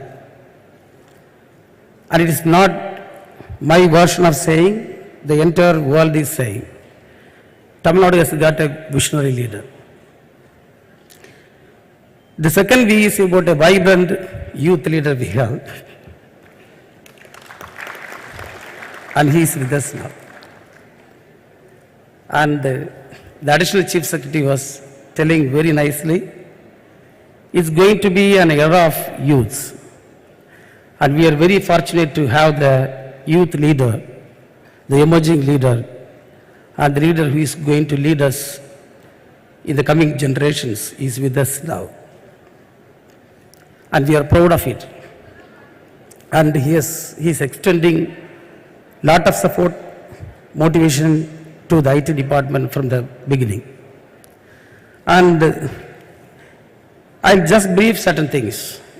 You all know that this conclave we thought of conducting for a single reason. Whenever I go, to foreign countries and see such kind of things happening across the world, there is a question always that is within me. When you are going to provide these kind of things to your own people? For anyone to attend such kind of program, they have to travel to other countries and see the things. But this time, with the support of our Honorable CM and with the support of the industry and with the cooperation of all the people who are involved in this, especially the IT Advisory Council members, our team, steering committee members, CAA, we were able to make this happen in Chennai. And this is really a historic event. That's what I hope so. And the vision of this program is, of course, to enable or to contribute to the $1 trillion economy goal that is being set by our Honorable CM. And we have 3 specific objectives. The one is actually to showcase Tamil Nadu that we have the potential. We have talent, we have infrastructure, we have a visionary leader, we have a stable government, we have stable policies, and we have everything with us. And the government's commitment. So all these things we need to showcase to the entire world. The second thing is to bring all the stakeholders of this IT ecosystem into one platform. That really happened. You see the participation? The crowd is divided. Tech startups are there, who are interested in becoming an entrepreneur are there. People into creative thinking, they are here. People who are into innovations, they are here. Researchers, scholars, so many kind of people, with a wide variety of people who contribute the IT ecosystem is present here. They were able to contact each other, make dialogues, connect each other, and we have provided a platform for them to grow. That's a great thing we have did. And the third thing is about, it's a wonderful thing. It is also the thought of the present government, the Honorable CM's goal, that is Tech to Common Man. And the IT department's agenda for this remaining period is Tech to Common Man. How we are going to give access to common man technology so that he can make his life and livelihood in a better way. That is very, very important. We are proud of saying that we are a country, we provide lot of technology to the entire world. That's good.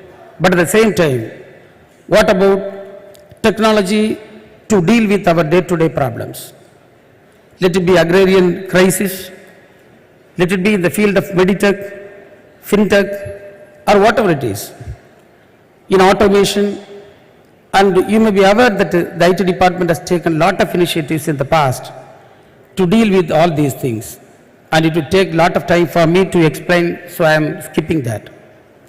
So 3 objectives, specific objectives, this program has been run, and really it's to the satisfaction of everyone. And there is a question before me by the press and by eminent people. You are saying that you are going to achieve $1 trillion economy, right? The IT department has promised 10% of that is $100 billion. How it is going to be possible? It's a right question, I do agree. We have identified 6 growth areas like GCC, data centers, SaaS, IT/ITES, high-tech startups, and creative services.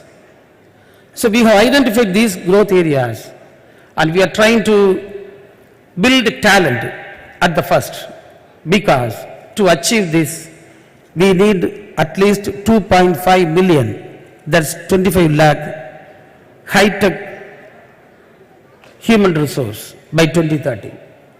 So for this thing, the IT department is constructively working with ICT Academy, and the launch of IT&D Hub is going to contribute much towards this. So we have the proper plan of making a talent pool far better than what we have now. And in this time, I should tell you one thing. When we took charge, the number of people working in the IT industry in the state was 7,75,000 around. And now it has increased to 10 lakh. That's a great thing that has happened.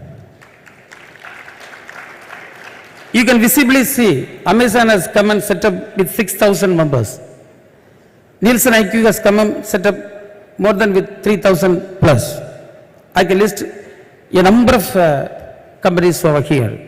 Data centers, GCCs, everything is coming up.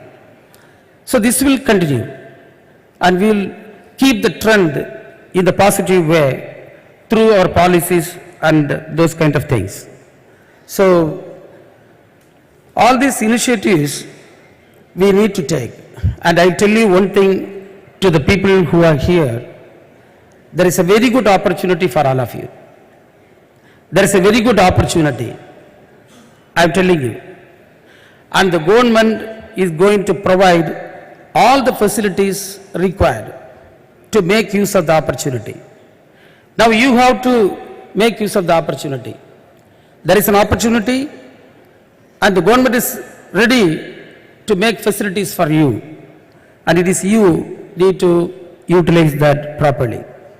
So upskilling, reskilling, learning about one of the important question in all the sessions, a common question I can tell you now. How we will sell the products. How we will sell the products. And there is a right answer to in the programs conducted. That is, when you come up with a product, you have to clearly understand, very clearly understand the technology. And you have to make a proper understanding of the problem which we are going to address. And you need lot of skill for making it to happen. So there is a problem and you have a solution in your mind. How you are going to be connected with the technology? That's the question. If you bring a competitive best product, the government is ready for you to help you and connect you with the required set of people. That's the thing that we are going to do. So with all these things, I think the departments like LCOT, ICT Academy, TNEGA, and now the IT&T Hub, all the departments of the IT department is working hard to make this dream happen. And of course through TVA also, we are trying to propagate Tamil to the entire Tamil diaspora living across the world through Tamil Parapurai Kalagam and all. And I will conclude with just one question. Please raise your hands, those who know your father's name. I think everyone. So many people are not raising, please raise. Okay. How many know your grandfather's name?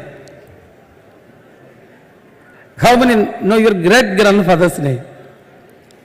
The number is coming down. How many know your great-great-grandfather's name? Yes. We remember people who make changes, who achieve. That is the thing. So if you want to leave a footprint and if you want your name to be remembered by the generations to come, you have to achieve. And this is the right time for achieve, and the government will support you to achieve your goals. Once again, I extend my thanks to every one of you for making this huge program success, and I extend my thanks to the Honorable Sports Minister for making this event a great success and motivating the youths. We can see all the crowd coming behind him to get a glimpse of him. That's a great thing. He is a charismatic leader. Thank you, brother.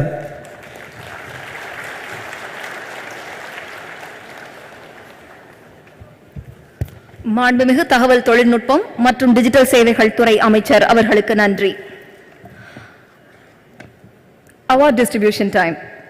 Under Non-Mudalvan, experiential project-based learning events were conducted by ICT Academy of Tamil Nadu, where 54,280 students from 428 colleges participated to solve 60 problem statements in the competition, and now the winners are awarded at this prestigious stage. I would like to invite Thirumathi Innocent Divya IAS Managing Director, TNSDC, and Mr. Uday Shankar from NASCOM to join us on the stage for the awards. May I request our Honorable Minister of Youth Welfare and Sports Development to felicitate the award distribution ceremony. Third place goes to RMD Engineering College. They are awarded with Rs 20,000 cash prize, trophy and certificates.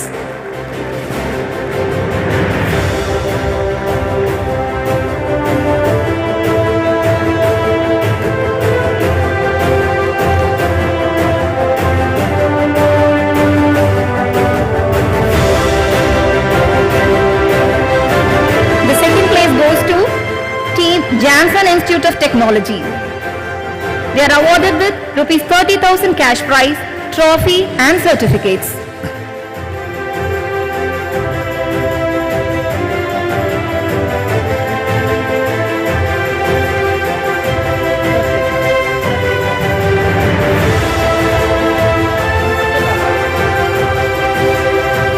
And now, the second place award winners are at the stage. They are awarded with rupees 30,000 cash prize, trophy and certificates. And the first place goes to Mount Zion College of Engineering and Technology. They are awarded with rupees 50,000 cash prize, trophy and certificates. It is also now announced that a 1-year incubation support for the winners is provided by the Crescent Innovation and Incubation Council.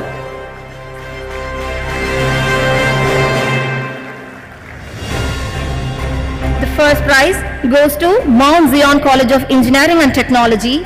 They are awarded with rupees 50,000 cash prize, trophy and certificates.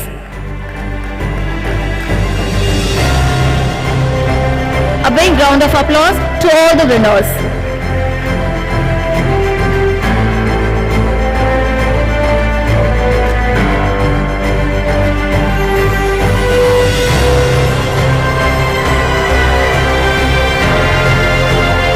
Thank you, sir. Thank you, ma'am.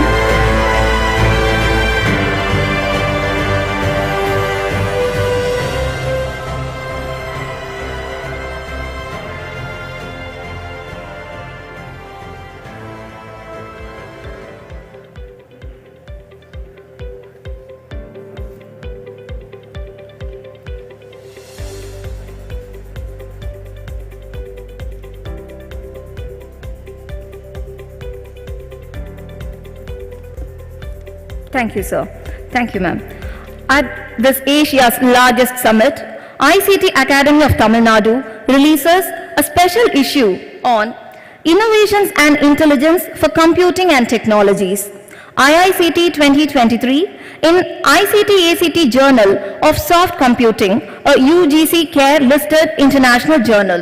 162 research articles were submitted, and after double-blind peer review process, 13 best research articles were published in the special issue. We humbly request all the dignitaries on the stage to release the journal. I request Mr. Narendra, Head Research and Journals, to do the honors.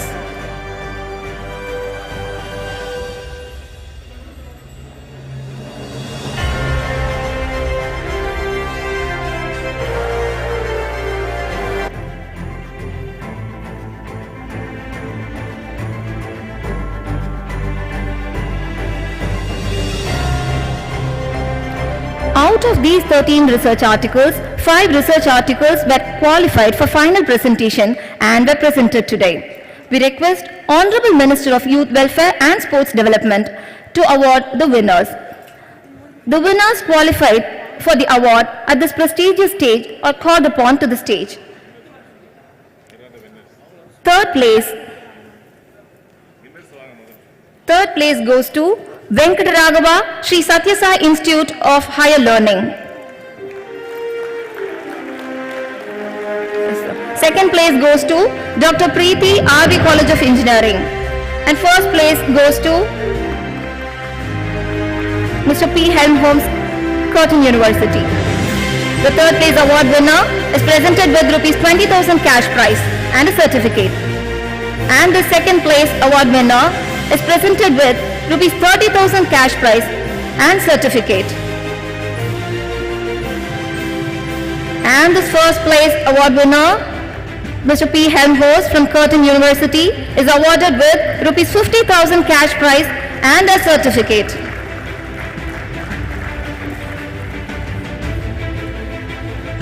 Thank you so much, sir. Thank you, sir. வீரத்தில் இது சிறிய வீரம், இது பெரிய வீரம் என்று பாகுபாடில்லை. தடல் வீரத்தில் புஞ்சென்றும் மூப்பென்றும் உண்டோ என்ற பாரதியின் வரிகளை மெய்ப்பிக்கும் வகையில் பெரியார், அண்ணா, கலைஞர், நமது முதல்வர் வழியில் எல்லோருக்கும் எல்லாம் என்ற திராவிட மாடல் தத்துவத்தை உயிர் மூச்சாய் சுவாசிக்கும் அக்னி குஞ்சாய் விடியலின் இளங்கதிராய் மேடையை அலங்கரிக்கும் மாண்புமிகு இளைஞர் நலன் மற்றும் விளையாட்டு மேம்பாட்டுத்துறை அமைச்சர் அவர்களை வாழ்த்துரை வழங்கி சிறப்பிக்குமாறு பணிவுடன் கேட்டுக்கொள்கிறோம். Ladies and gentlemen, please put your hands together to invite our Honorable Minister of Youth Welfare and Sports Development to deliver his valedictory address. Thank you.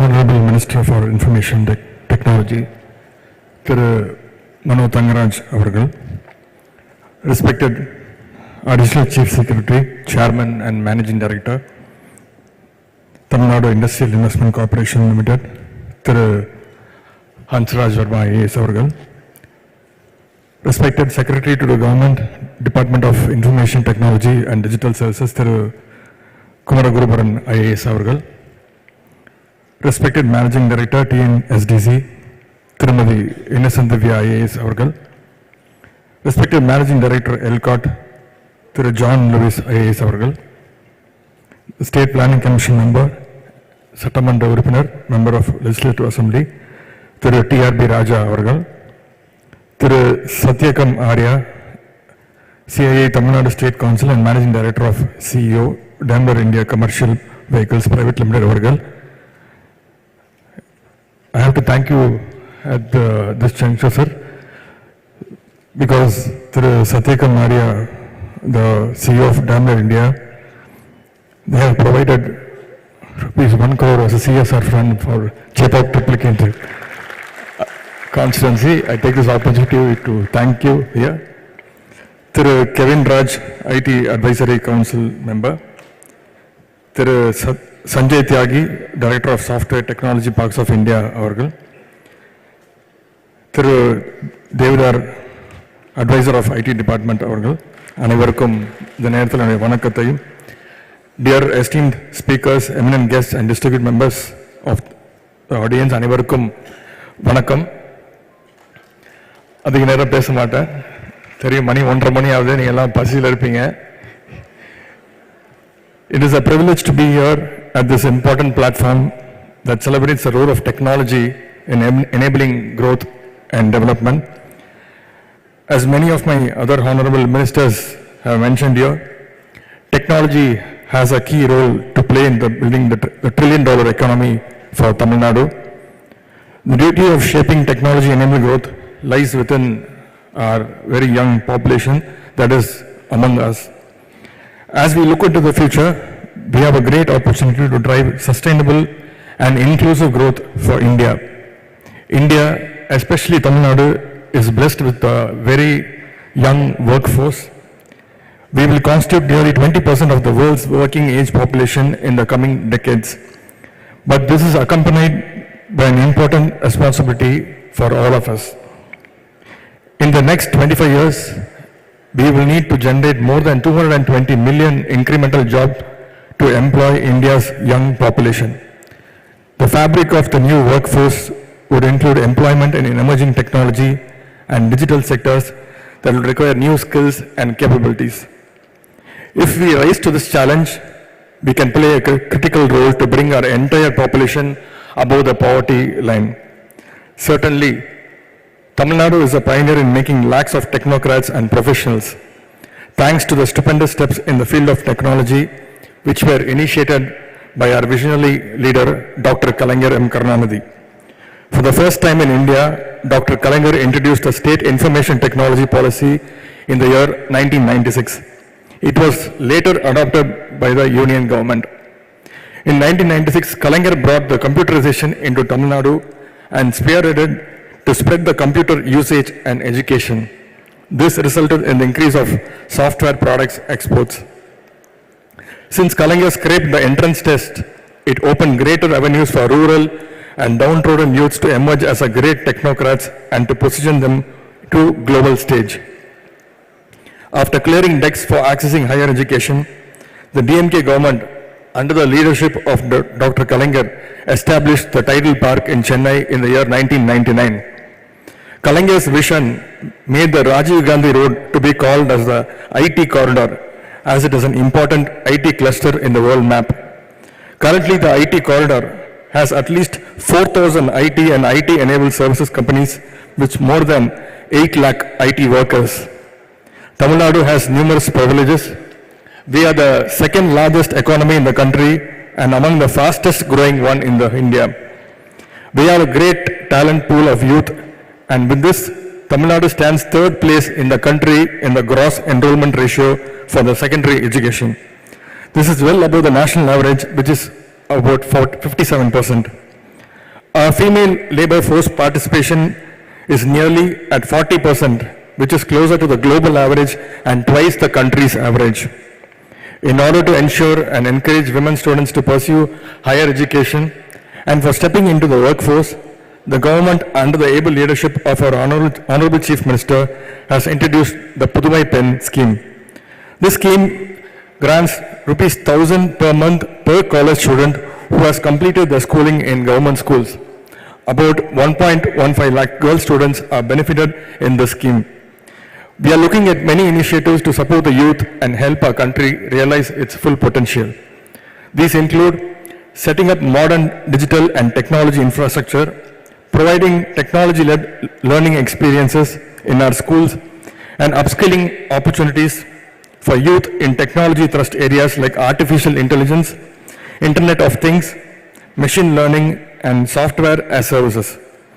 Our Honorable CM has launched a special initiative named Naan Mudalvan to create a skilled technical workforce. We provide technical and soft skills training to the targeted students. We are planning to cover all the education institutions in the state. In this current financial year, the state government has announced in its budget that about rupees 50 crores will be allotted for the Naan Mudalvan scheme. Currently, around 13 lakh students from engineering and arts and science colleges are being trained under this Naan Mudalvan scheme. Further to Tamil Nadu Technology Hub, we are nurturing the ecosystem of startups in emerging deep tech areas with academic network of more than 570 engineering colleges, engaging with researchers and industry partners to pave the way for the innovation that will drive us into the future. This event is a remarkable platform for all of us to converge talent from various geographies and domains. The crucial aspect of this Umagine Technical Conclave is to encourage participation from youth of this country, showcase their innovative ideas, and learn from distinguished experts across the sectors. I urge all of you to make the most of this opportunity to collaborate with each other and build new ideas and new business. I thank everybody for conducting this 3-day event with the participation of more than 150 companies, 250 speakers, and more than 130 sessions under four categories, and with the participation of 10,000 plus people from across the globe. I thank the Honorable IT Minister, Additional Chief Secretary, and the Secretary to the IT Department and all the other dignitaries, and the Consulate Generals who have visited this conclave and signed Memorandum of Understanding with the IT Department and our government. You have the opportunity to shape our future. Umagine will be a crucial platform for driving the technology-led growth spectrum of Tamil Nadu. I hope this summit has brought together startups, investors, industry flag bearers, technology drivers, policy makers, and academicians from all over the world.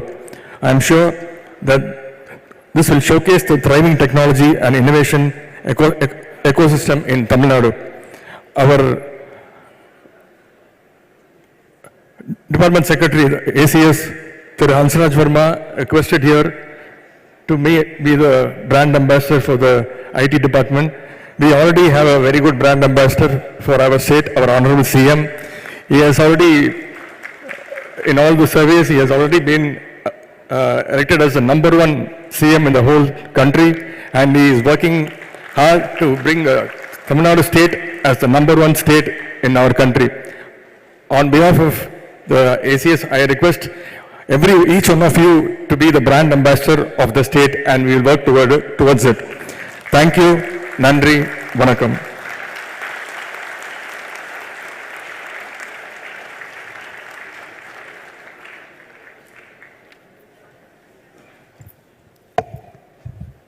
வாழ்த்துரை வழங்கி சிறப்பித்த மாண்புமிகு இளைஞர் நலன் மற்றும் விளையாட்டு மேம்பாட்டுத்துறை அமைச்சர் அவர்களுக்கு நன்றி.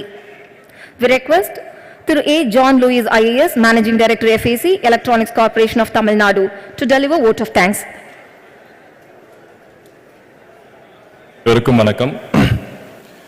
Dear all, I am delighted to be here to thank all of you on the valedictory session of this Umagine Summit 2023.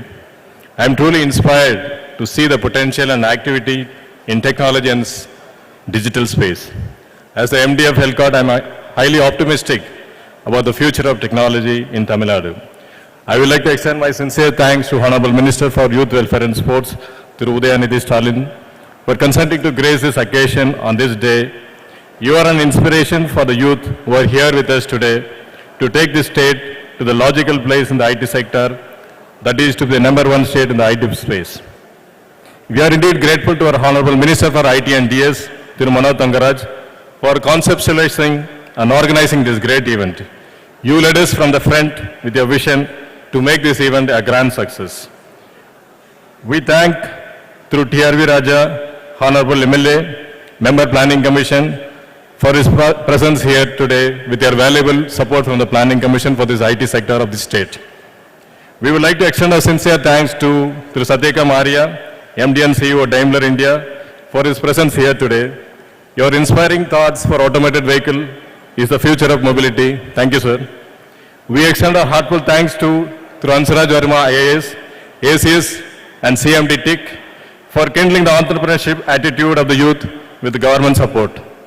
We are grateful to through Sanjay Tyagi, Director STPI, for his vibrant activities in promoting an ITS in the state, sir. We sincerely thank through Kevin George, Member, Teen Advisory Council for Future IT, for his effortless support in coordinating various stakeholders of this Umagine Committee for successful conduct of this event. Our deepest gratitude to the Umagine organizing team, led by our Secretary through J. Kumaragurubaran IAS, for his efforts day in day out have resulted in grand success of this event. A big thanks to all the partner companies who have worked with us to bring this event to life. Umagine 2023 would not have been possible without you. I am grateful to all the consulate generals and diplomats who made their stint here, and all the leaders who have graced this event and kickstarted the efforts to establish a sustained collaboration through the Umagine platform. It has been wonderful to witness the high degree of involvement from the global collaborators, industry, and as well as academia. We are extremely grateful to you for their support. Our sincere thanks to the organizing partners, the CII, IMI, IdeaWorks, KNIT, Zogo, exhibitors, sponsors, Startup TN, speakers, and delegates who have been instrumental in making the event a big success.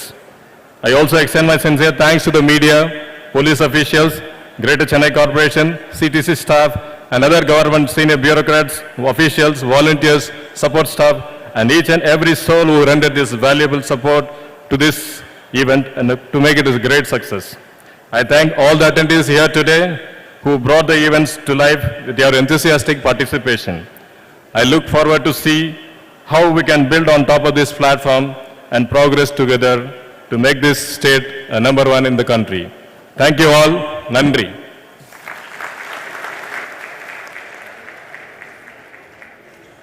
Thank you, sir.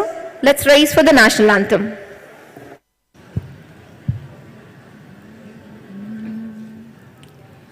जनगण मन अधिनायक जय हे भारत भाग्य विधाता पंजाब सिंध गुजरात मराठा द्राविड उत्कल भंगा विंध्य हिमाचल यमुना गंगा उच्चल जलधि तरंगा तब शुभ नामे जागे तब शुभ आशीष मांगे गाहे तब जय गाथा जनगण मंगलदायक जय हे भारत भाग्य विधाता जय हे जय हे जय हे जय जय जय जय हे.